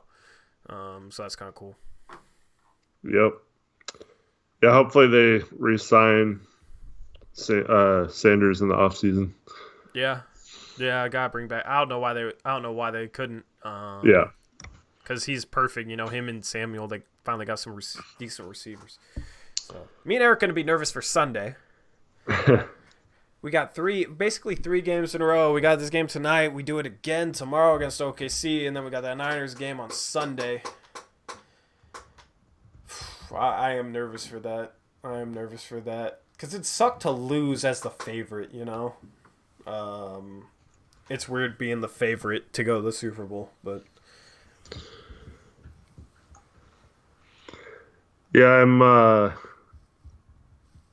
I might have to miss the very end of the game. Very end of which game? The 49er game. How? Why? I have something I have to be at for the store at like 7, 8 o'clock. So I'm hoping it's over. You own the business. What do you mean? I'm meeting someone there, and that was the only time they could. It's like a business meeting type thing, and that was the only time they could do it. And they're flying from out of town, and yeah, I was like, That's "Are you rough kidding me?" as hell, man. So I'll of course like have my phone charged and like be streaming it on my phone. The game starts at like 3:40 though, so I mean, Yeah. you should be fine. Yeah. Still watch the Super Bowl regardless. It'd be so strange to see the Titans in the Super Bowl. It'd be so strange. Eric, if you need a discount, I got you. Yeah, I'm pretty excited though because I feel like either the 49ers or the Packers would be good for business. So because there's a lot of fans of both teams around here. Mm-hmm. I mean, obviously I want the Niners, but yeah. And then there's a lot of Chiefs fans too, and there's a lot of Titans fans because of Mariota, even though he's not playing. That's funny. Mariota. Yeah, I feel like the Packers, the Seahawks, and the Niners are like the three most heavily like favorited teams around here. Yeah, at least for the NFC. I felt like when those were 3 of the 4 teams left, I was like, okay, as long as the Niners beat Minnesota, like I'm good. Yeah. At least for the store. Of course, like personally, I only want the Niners, but dude, have you been to Levi's Stadium? I have not. Yeah, I want to go there, man. It looks cool. It looks like I've seen pictures of it, obviously, and seen Niner games or whatever. But like I was watching like a fan view of the stadium, and it looked a little different than I like pictured it would look like inside the stadium. You know, I've seen like overhead shots and like drone shots and all that, and shots like on the field. But like I don't know, it looks like it feels like more of like a fishbowl in a way. I don't know, just because you got those press boxes so close. I don't know, it seems like it'd be a cool atmosphere to be at. If I had money, man, I'd hop on a plane. I'd be down there for this for that Sunday game. If I've actually never been to a regular season NFL game. You haven't? No, I've been to like preseason games, but not. Yeah, the last one I was at was when I was like a freshman in high school, so 8-9 years ago. a little over 9 years ago.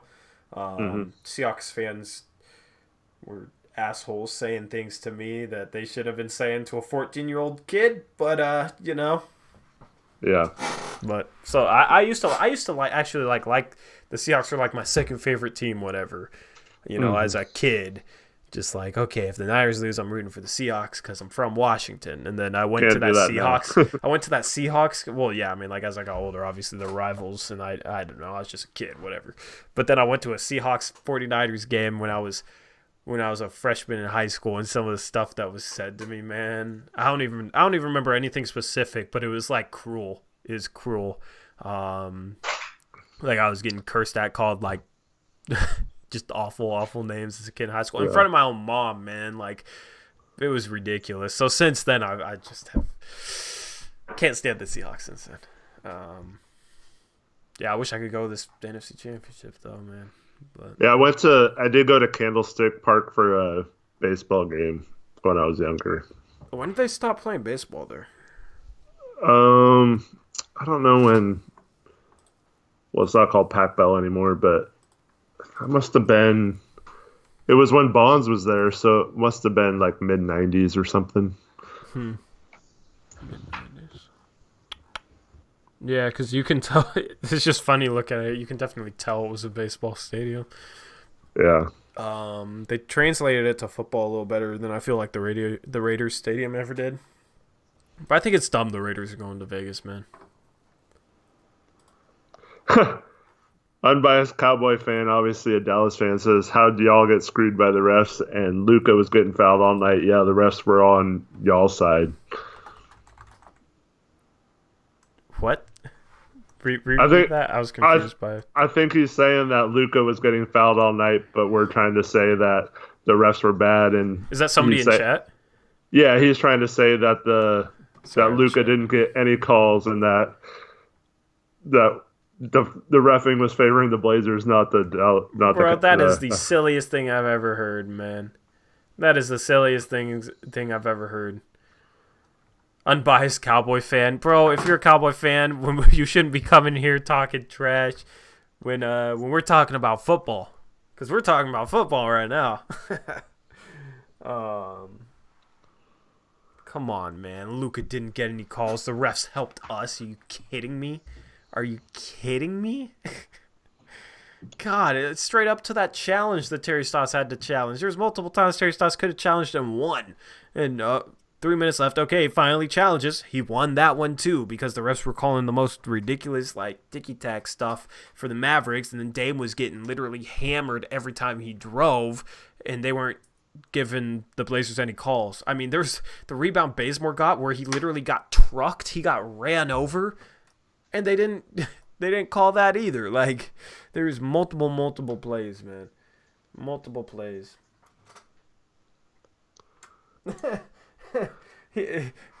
See, yeah. Luka was getting killed, then got called for a BS flagrant. My goodness, man. Come on, man. You think you're gonna change somebody's mind here? You're not.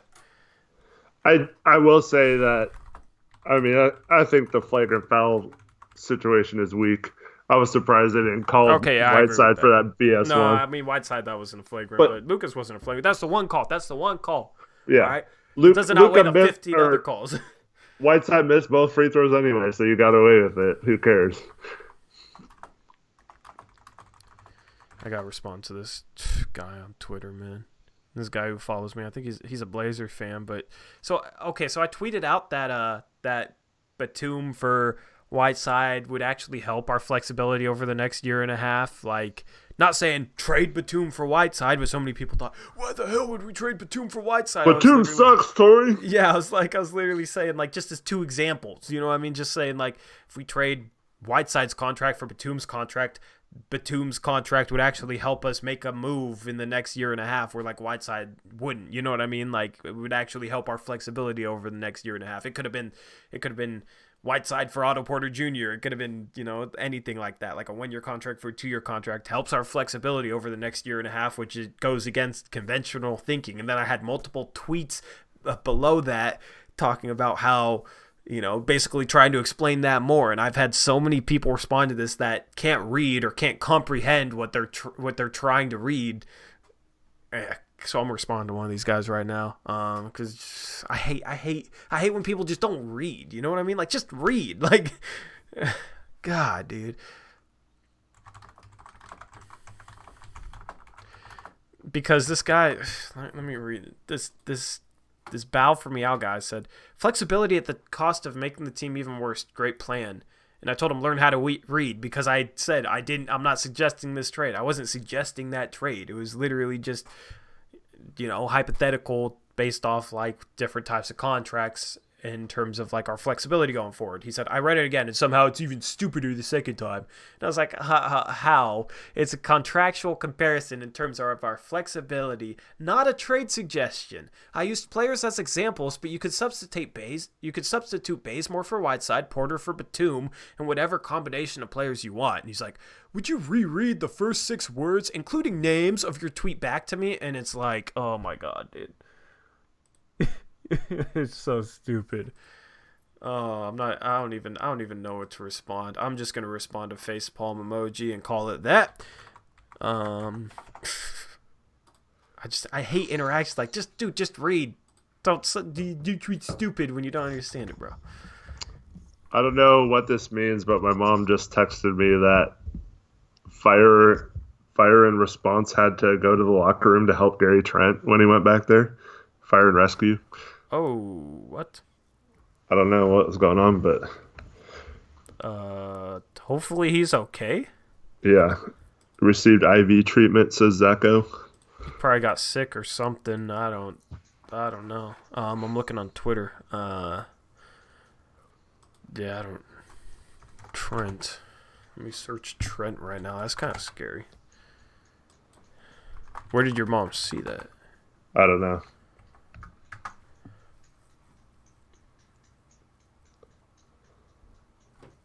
We're going live. Okay, Jamie Hudson.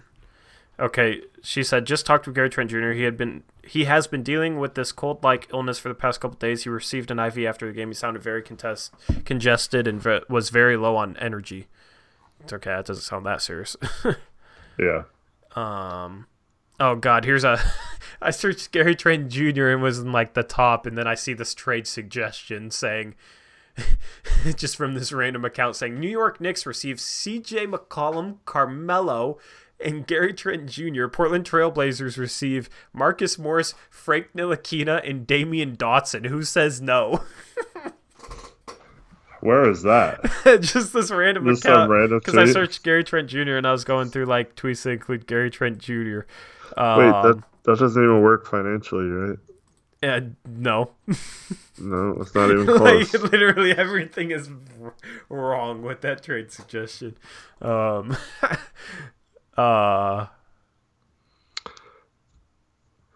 If we traded CJ to the Knicks, we better get like an expiring contract, a bust, and Damian Dotson.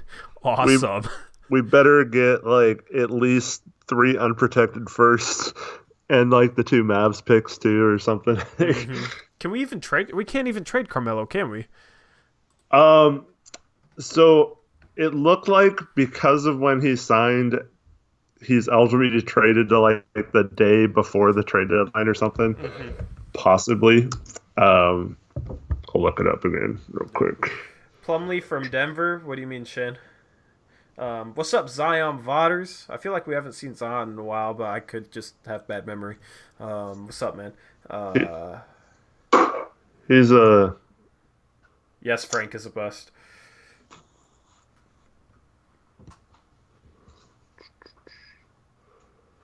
Oh, no, I don't see it. I'm not sure. Blazers life. What the hell?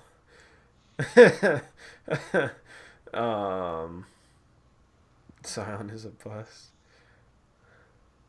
Yeah, Zion plays the 22nd. What's today? The 17th. He plays when? It's Wednesday. Wednesday? That'll be interesting. ESPN flexed out of the Houston Denver game for that game.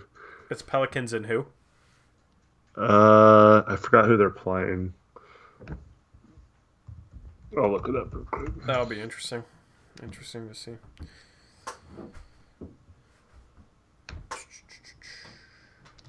They're playing the Spurs. That's not a terrible matchup, actually. I got this. Why does this video look interesting to me? Okay, I'm getting distracted by YouTube recommendations. Evolution of NFL Scoreboards, Part 1, Fox. I don't know why that seems interesting to me, but that seems like a YouTube rabbit hole that I could go down later.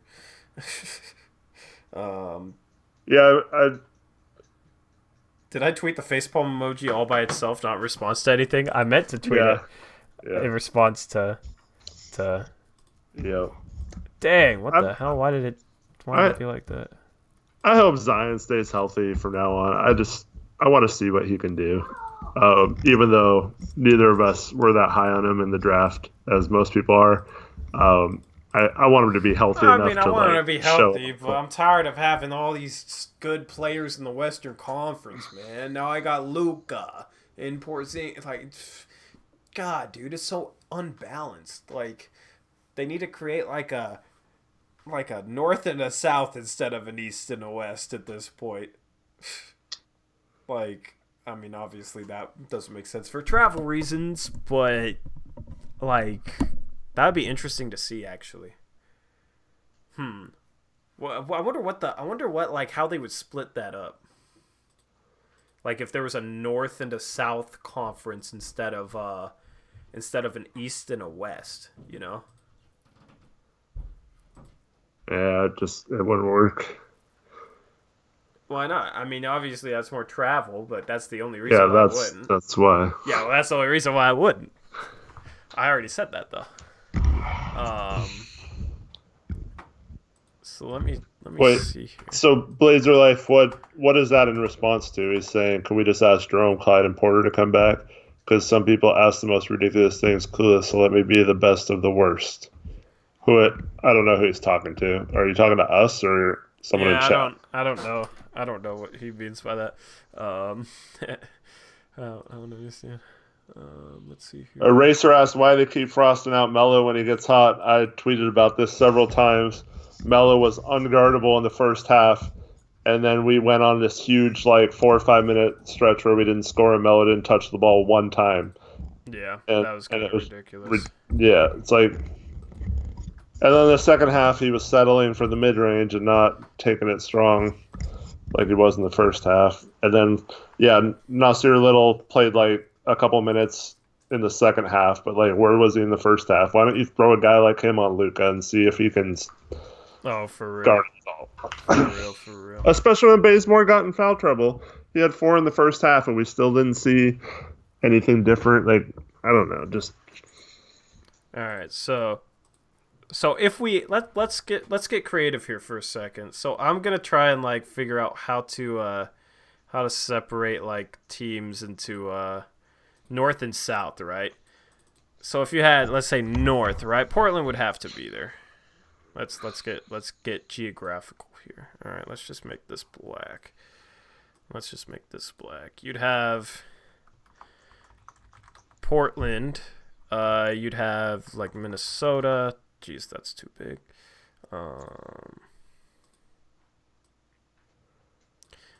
Look at my bad Photoshop skills. I'm struggling here for no reason. Yep, not that.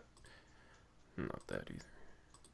All right, there we go. You'd have Portland, Minnesota, Milwaukee. See, that would be the good team there. You'd have probably Utah, Denver, maybe. Let's make this smaller. You'd have to have Toronto, New York. Yeah, Brooklyn, I just want to see. I'm gonna type them out here, and then I'm gonna see which one's better, just out of curiosity. Let's do 16. All right, there we go. That's better. We'll do Portland Trail Blazers, Minnesota Timberwolves, Milwaukee Bucks, Utah Jazz, Denver Nuggets. You'd have Toronto Raptors. You'd have Detroit Pistons. I got the Bucks, got the Timberwolves. You said Boston Celtics, New York Knicks, Brooklyn Nets. How many teams is that so far? That's 5. So I think you'd also have to put Chicago Cleveland. See, here's where it gets tricky, though, just based off geography. Yeah, I think this is weird. I don't know. Well, I'm Well, curious. because I've been like curious about this. I've never listed it out. Ohio's, Yeah. and then you got and then where do you put Washington D.C. or do you put the Ohio teams? You'd probably put. I did put the Ohio team. What do you mean teams? There's only one Ohio team. All right, one, yeah. Washington. Okay, I think that's like your north. And then like your south is So gonna be. the two closest teams are in the other conference to the Blazers. Yeah. Sacramento, maybe. Do you put Sacramento in there? Well, Maybe Sacramento and Golden State would have to be together. Sacramento. Golden State could be in the south, but like let's do like Sacramento. And let's do Golden State instead of the Wizards. Let's do that. Golden State Warriors. And I want to get chat's opinions on this. Which one they think is better. Which one they think is better. Because this is going to be the South, right? So you're going to have LA Lakers, LA Clippers, Phoenix Suns, Houston Rockets, Dallas Mavericks. I feel like you're just putting the Blazers in the East. You got 1, 2, 3, 4, 5, 6. You got 6 West teams there. I know. A lot of the Eastern teams are we don't have like Northwest teams. You know what I mean? How am I supposed to run away? Anyway, you have Orlando Magic. You have Miami Heat. I'll be right back while you're doing this. Hold on. Yeah. Charlotte. Washington. Indiana Pacers. What 2 teams am I missing, chat? I'm missing 2 teams. Memphis and Atlanta. All right. So playoff teams. Let's underline them here. You'd have. It won't even let me underline. Let's put playoff teams in red, though. You got Dallas would be a playoff team. Houston would be a playoff team. Lakers, Clippers. Heat. Pacers. Probably the last 2 playoff teams out of here, the Thunder and the Magic, maybe? The Magic. I think the North would still be better. I think we'd still be in a tough spot because you got Milwaukee. You got Utah, Denver, the Raptors. I'm putting playoff teams in red here. You still got the Celtics. You still got the Sixers. Yeah, I think that's a pretty good balance, actually. I don't know. Maybe this year. This year, yeah, obviously. But yeah, like Portland already is usually by far the top travel team. Might as well make it worse, right? I mean, it's just a hypothetical for fun, bro. I know. I'm just messing Obviously, with you. they're not going to do this. I'm messing with you. They're not going to do this. But it's just, I was curious as to, like, which one would be stronger. I think this is more balanced than what they got right now, to be honest. Which one do you think is better, chat? There should be a team in Seattle. I agree with Jason Jensen. There should be a team in Seattle, man. I went to the last Blazer game at the arena. That was fun. Yeah. That place was a dump, though. I couldn't believe they had NBA games there. Like, the seats were all torn up, and, like, obviously they didn't care at that point, but that stadium was just a mess. Yeah. Yeah. Blazers would actually be 8th right now if they did it like this, because they're better than all the other teams there. But yeah, I wish Seattle had a team. If you expanded to 32 teams, you put one in Seattle. Where would you put the other one? I'm just spitballing Kansas City or St. Louis, maybe. Um, Oh, I am missing 2 teams. Shoot. Who am I missing, Chet? Kansas City would be interesting. St. Louis, because they just lost the Rams. But I'm not sure if they have an arena. yeah. It'd be kind I'm just saying. Oh, yeah. Nashville, maybe. I Memphis felt is like kind of close. Memphis is kind of close. Yeah. Um, Maybe honestly, like Virginia Beach could maybe. Vegas. Yeah, that's a good point, Zacho. Yeah, there are 28 teams. What are the 2 teams I'm missing? Spurs. Spurs Okay. would be on the other Spurs would side. be south. San Diego. Do we need another team in California though? Move the Clippers to San Diego. Yeah. That's where the Clippers should be playing. Spurs wouldn't be a playoff team. God, what's the final team I'm missing? Who am I blanking on? Do you have Atlanta on there? Yeah, Atlanta's right there. Okay. Who am I missing? Phoenix. Vegas is. No, I got Phoenix right there. Let's see who gets it first. Memphis. Alaska. Put one in Alaska. I got Memphis. This is a witch hunt for this final team. I would love if there was a team in Vegas and Seattle, because then that's like 2 cheap places to go to games or like away games and stuff. Name all 30 teams. All right, so in the Northwest Division, I swear I put the Cavs in there, but the Cavs would be north. Right. Yeah. Okay. There we go. I thought I typed the Cavs. I think I didn't replace them. There we go. All right. That's how it'd be. Anyway, what were you saying? no, I was just going to name them all. But I was saying before it'd be cool if there was a team in Vegas and Seattle, because Seattle's like an easy drive to go to games. Yeah. And Vegas is a cheap place Vegas. to vacation and watch games. That'd be awesome. Oh, I know. I don't know. I feel like there's some other markets that'd be cool though. Like the Kansas City, St. Louis, that area doesn't have a team. I mean, maybe Memphis, I guess, but like Kansas City or St. Louis would be cool. What's up, Storm? Good night, Patriotic Truth. See y'all. See y'all later. So like, okay, so say your 2 expansion teams are Seattle and Vegas. What are your next 4? If you put 2 teams in Seattle and actually, here's a question for chat and for you. If you put an expansion team in Seattle and Las Vegas, what Western team are you moving to the Eastern Conference? Probably Memphis. Yeah, that's who I would think too. Memphis or Minnesota? Yeah, maybe Vancouver again. It would be cool if Vancouver and Seattle both got teams again. Yeah. Like Vancouver, I think would be like, okay, so I think they'd expand to 32, then they'd wait a while, and then they would possibly expand to like 36, because 36 is like a good number, like in terms of how it's divisible by 6.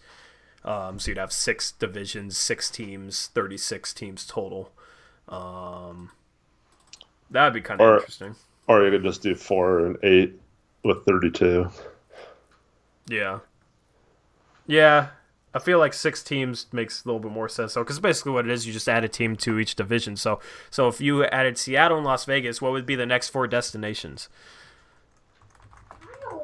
What would you got? Like, I do Vancouver. It'd be awesome to have Seattle and Vancouver, man. Yeah, because you could like road trip to games. Or the Portland Trailblazers wouldn't be the most traveled team in the league anymore, I don't think. So I'd put Vancouver like number 33.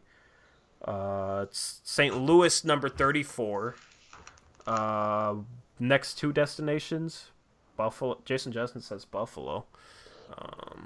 That's Jason Joseph. Maybe Mexico City too. Oh, Jason Joseph and Jason Jensen both have like the same color avatar and almost the same exact name.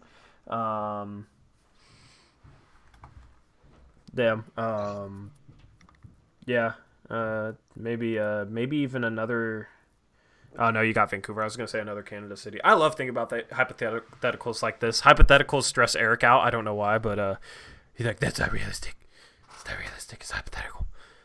That's how that's how it is. Mexico, honestly, they probably do Mexico, bro.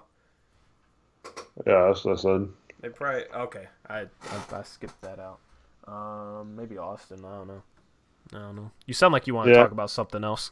No, this is fine. Eric stopped to have dreams. um, yeah, I think. Well, if you're expanding to 36, I think then Nashville's like the hot place for teams right now. Mm-hmm. You could maybe even talk about like Montreal or Montreal would be interesting. 3 Canadian teams. yeah. I'm trying to think. I mean, both Kansas City and St. Louis could get a team then. Um, I think honestly, with the the play-in for the playoffs rule they've been talking about, I think that would work a lot better with 36 teams.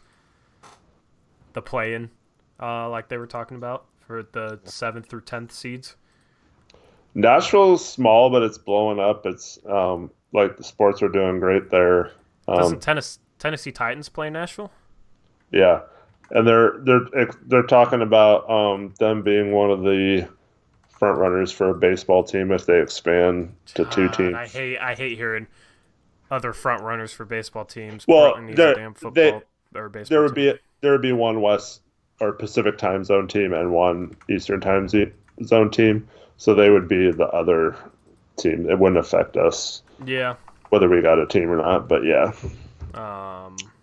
God, that'd be cool. Just beautiful summer day to go down to a baseball game and just chill. Even if you don't like baseball, I feel like that'd just be like cool. You know what I mean? Just relax. Like wouldn't have to drive far. Wouldn't be a big deal. Like, see, like basketball, going to the games are fun, especially like playoff games and stuff.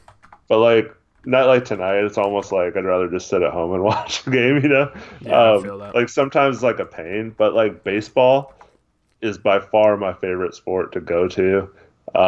Just being there, maybe catching a foul ball or like you're always kind of like doing something, and it doesn't really have to be about the game, like you said. You can go and eat some food and have some beers and just chill out.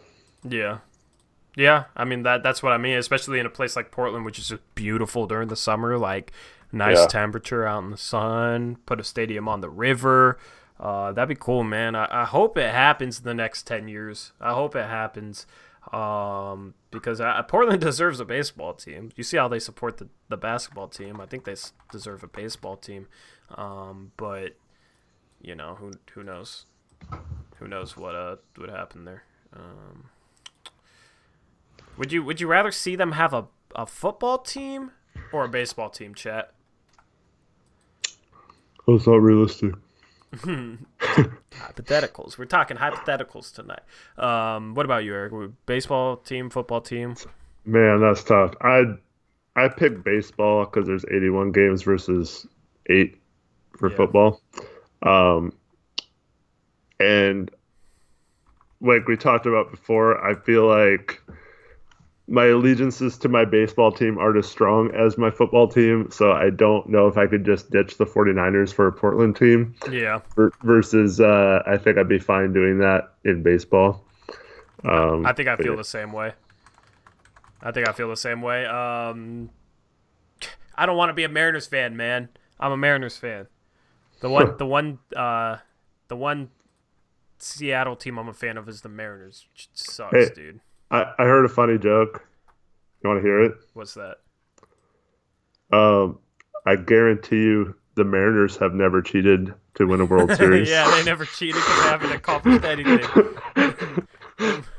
Oh, my God, man. And the last time they were good was when they didn't have the technology to even have a buzzer on players like is apparently happening with it's the one team you can say with 100% certainty that they have not cheated to win a World Series because they have never won one. That's true. Honestly, I with the college basketball stuff, with players getting bribed and stuff, I was never worried about that as a Gonzaga fan because we've been a great program that doesn't land like top tier players.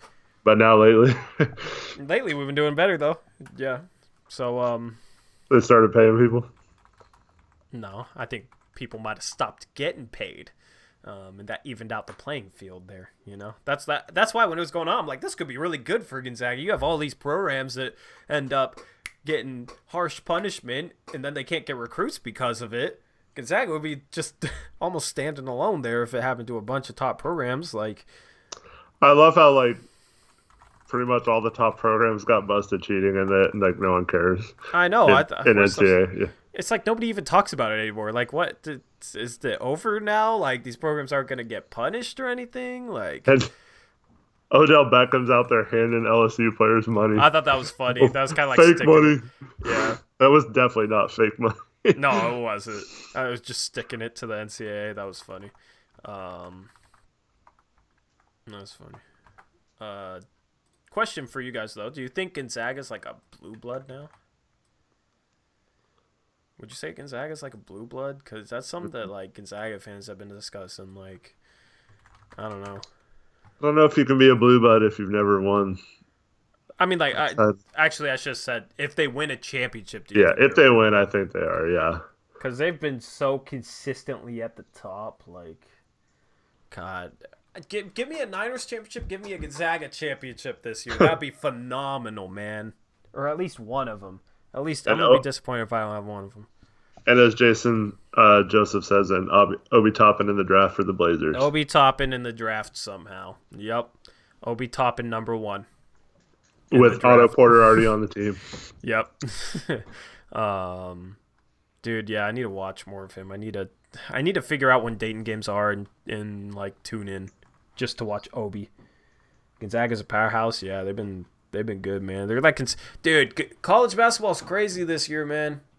Each Saturday, today's Friday, tomorrow I'm gonna watch some college basketball.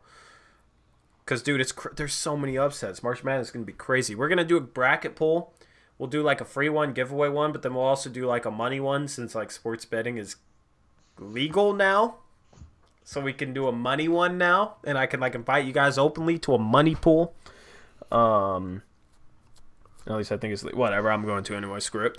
But it's gonna be a lot of fun. March Madness is gonna be so much fun, man. Got Oregon up there for all you Oregon fans. Got Gonzaga up there. Oregon just lose to Washington State.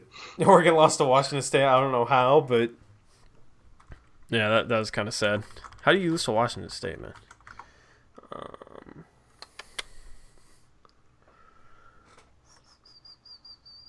Toppin would sit on the bench.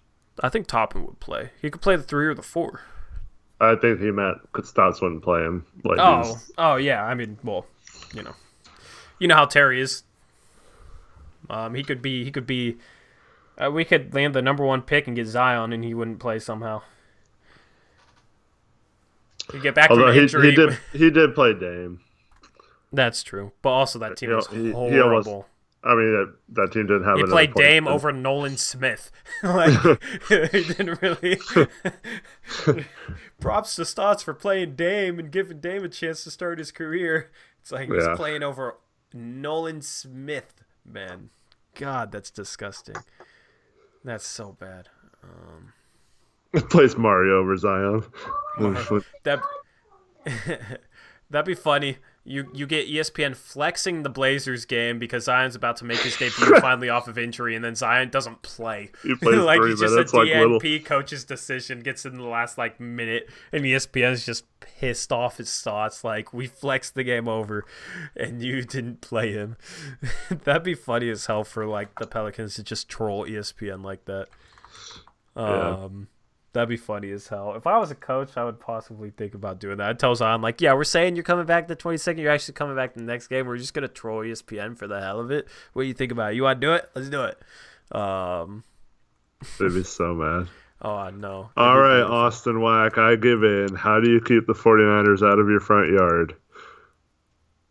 Oh, God. I have no idea. He's tried to set up this joke several times, so I finally get it. Put on a field goal post. What does that mean? What does that mean, bro? That doesn't make sense. Or, do you mean like an end zone?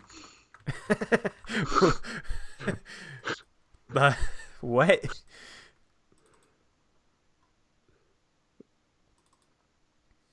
Okay.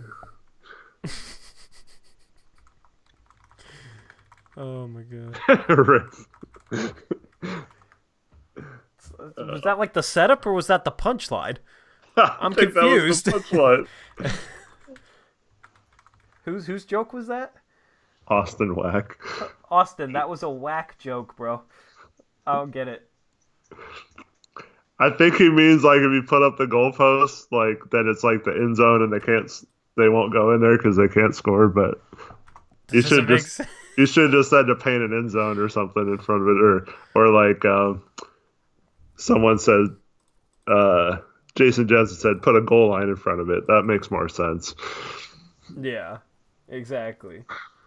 Captain Cabin says, I love fantasy football. People dressed as ogres and shiz role-playing football. Is chat okay? Is chat drunk all of a sudden? That's Captain Cabin. Wait, Normally so I get like his sarcasm and his jokes, but that made no sense. What were you saying? Jason Jensen, you blocked someone in chat? Can you block people in chat? Yeah, I don't know. I've never Who'd you heard of block? Jason, who'd you block?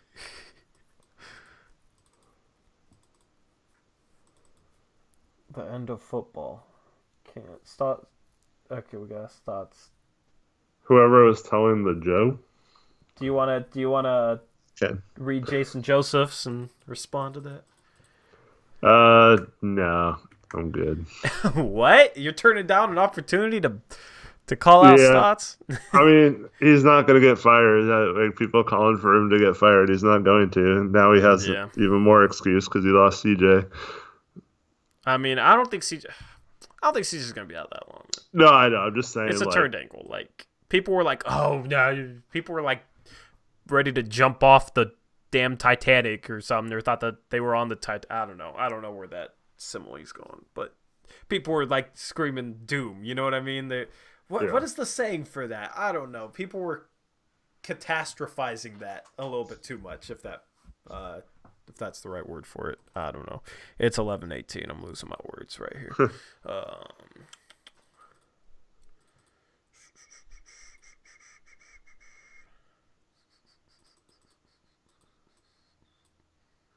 Tori over here not understanding fantasy. What do you mean, bro? I don't get it. I'm so confused. At least we know Jason's not a 49er because they can't block for shiz. Good one. The Niners can't block? What are you talking about? You got to make these jokes make sense. Like They're Austin Whack. I feel bad for him.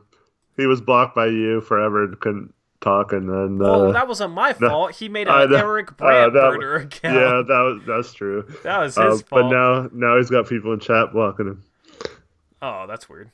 I'm guessing Jason Jensen blocked him that day when he was making all those burners, and he blocked one of the burners, and then it blocked. Oh, that was probably it. That's probably it, man. That's why you guys don't mess around and risk making burners. That's why. Because I kept forgetting to unban Austin Wax Orville account, and but I didn't feel too bad, you know. I mean, he kind of did it to himself a little bit.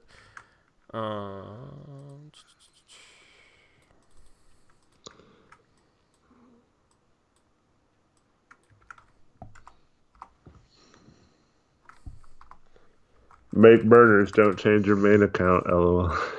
Yeah, exactly. Especially, don't make a burner of us. That's the number one way to just get yourself like hidden. Because some people might like come in here and actually think it's like, I don't know. If it's like Eric and he's not on the stream and you make a burner of Eric, people will be like, oh, that's it. What the hell's wrong with Eric? Why is he saying that we should trade Dame to the moon? Like,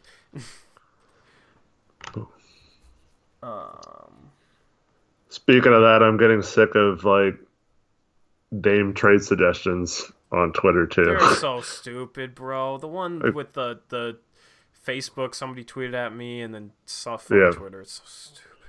It's like, Dame can't even be traded this year, so it's stupid.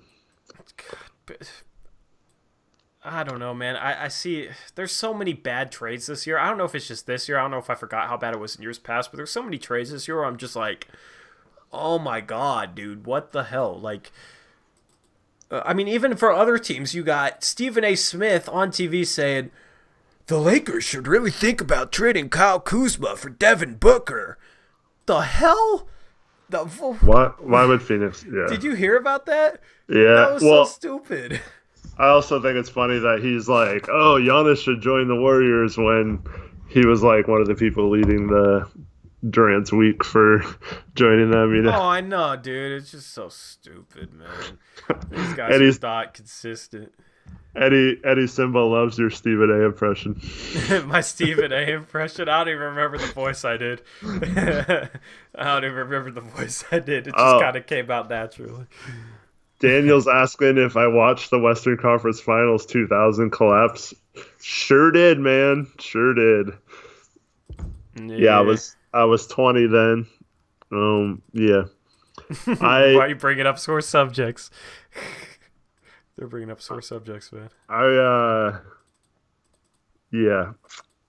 I don't know if I'm better or worse now. Probably a little better, but yeah, I feel like you get better with age, right? I definitely broke a lot of things that playoffs. There was a lot of games. We got down 3-1 in that series, and I went to I camped out all night. There was like 10,000 people, and they sectioned us all up into groups of 100, and then there was like a lottery, and each line of 100 would either get tickets or not. The hell. Yeah, because there wasn't like online tickets and stuff, or like wasn't, I guess, prevalent back then. So I got lucky, and my row was called, and I got like pretty good seats for like $35 or something. Oh, so cool. I went to the Game 6 of the Western Conference Finals. I was surrounded by Laker fans, and it was so awesome when we won that game, and all the Laker fans left all pissed off. And then to watch them build that big lead in Game 7, only to choke it away, it was just so bad. I can only imagine. That has to be rough. I feel like, I don't know, whenever I think about that, it's like I obviously was too young then. So it's like, oh, they probably weren't as attached to the team as they are now. I don't know why I think that, though. Just maybe because I wasn't, like, obviously I wasn't attached to the team. I don't know how it feels like. It's like, oh, I feel like it'd be worse for fans. Like, fans would, like, it'd be more catastrophic for Blazer fans now than it was back then, if it happened now. No, it was. It was terrible. Yeah, I don't know why I think that. It doesn't make sense. Because that was pre-LeBron, so after the Bulls run, after Jordan retired, it was pretty much like guaranteed that the West was going to win. Yeah. Until LeBron came around. So and I guess Detroit won that 1 year or two, but it was like a foregone conclusion that the Western Conference Finals that year was for the championship. So it was so frustrating. Yeah, it was like a championship. Damn, man. Yeah. I wish we could get back there though. Shoot. Well, then you have in '90 they make the finals and lose to the Pistons, and then '90-91 I think was their best team that I've ever witnessed. And they won. They were 63-19 that year, and then lost in the Western Conference Finals to the Lakers. And then the next year they get all the way back to the finals and lose to Jordan in his first finals. And then, they go through a bunch of changes, and then you have the summer where they get Steve Smith and Scottie Pippen and some really good players. And then, of course, they choke in the Western Conference Finals. So it was basically a 10-year stretch of 4 pretty heartbreaking ends to seasons where there could have possibly been a championship. Yeah. So, I mean, that Pelican sweep was heartbreaking in a different way, I feel right. That Pelican series was oh wow, we might have our best chance ever, and everybody all excited, But and then to just get absolutely dominated was just see, brutal. yeah, we should have won that series, but like we weren't beating the Warriors with healthy Durant and Yeah, that's true. Curry that year, so it wasn't like anything. But That's true. Um, yeah, so I'm 40 years old. The Blazers won, a year or two before I was born. So like I haven't ever gotten to see the Blazers win a championship. It's been nothing but heartache for me. I've the last championship I've had was the Niners in '94. Um, but I was like 15, so I didn't appreciate it as much as I would if they win in a few weeks here. yeah. Yep. Oh man. So my phone's about to die. That's what I've chat Yeah. on right now. It's 11:30. We're probably gonna sign off. We'll catch you tomorrow with another post-game show. We got another one tomorrow. I feel like this is our first back-to-back in a while. Yeah, we've had, I think the last few weeks it's been a game every other day. Yeah. Yeah. It's been pretty consistent. I kind of like that. It's just a good rhythm. I would like a couple days off in between games here and there, just to relax for a bit. But because it either feels like that's the one problem with it is like we're either streaming every day for a whole week or like 3 days a week we're streaming twice a day. So yeah. you're talking about like A whole day gone or like 6 to 7 part of streams every a day. week get to be a bunch, get to be a little bit, get to be a lot, you know what I mean? And it's just kind of like streams together and That's why I like the playoffs last year would have been so cool because there's several days in between games, and there's yeah. only one game. Like you're not talking about a season or anything. Yeah, you're just focusing on the playoffs, focusing on matchups, and you got other playoff series to watch. Yeah, that. Wish I was doing it back then. But, And Eddie, yes, I did watch both finals against Detroit and Chicago. I mean, I was 11 and 13, but definitely watched those games. Yeah. And yeah, they have tragic history, Alex G. But that's what, like, if they ever do win a title, it'll be that much sweeter. You know what I mean? Because you've been through all the lows with them. So Exactly. hopefully we get to witness that. Exactly. But yeah, I'm All right, looking man. forward to like playing the 20th, 23rd, 26th, 29th. That starts basically, we got game tomorrow, Saturday, then we got a game Monday, Thursday, Saturday. That'll be kind of nice. That'll be kind of nice just to kind of split it up, and we'll be going up towards the trade deadline too, so I could actually like focus on videos a little bit more than I do. Yeah. Honestly, as we go up to the trade deadline, I don't know how you feel about this, Eric, but might like skip out on a podcast just to like give myself a little more time because there's like an hour to an hour and a half of prep for a podcast, and then the podcast for like an hour and a half. That's like 3 hours that I could maybe just work on like a video, or Eric could work on a trade talk video or something. I don't know. For sure. Maybe if there's just if it's like kind of a dead period. Yeah.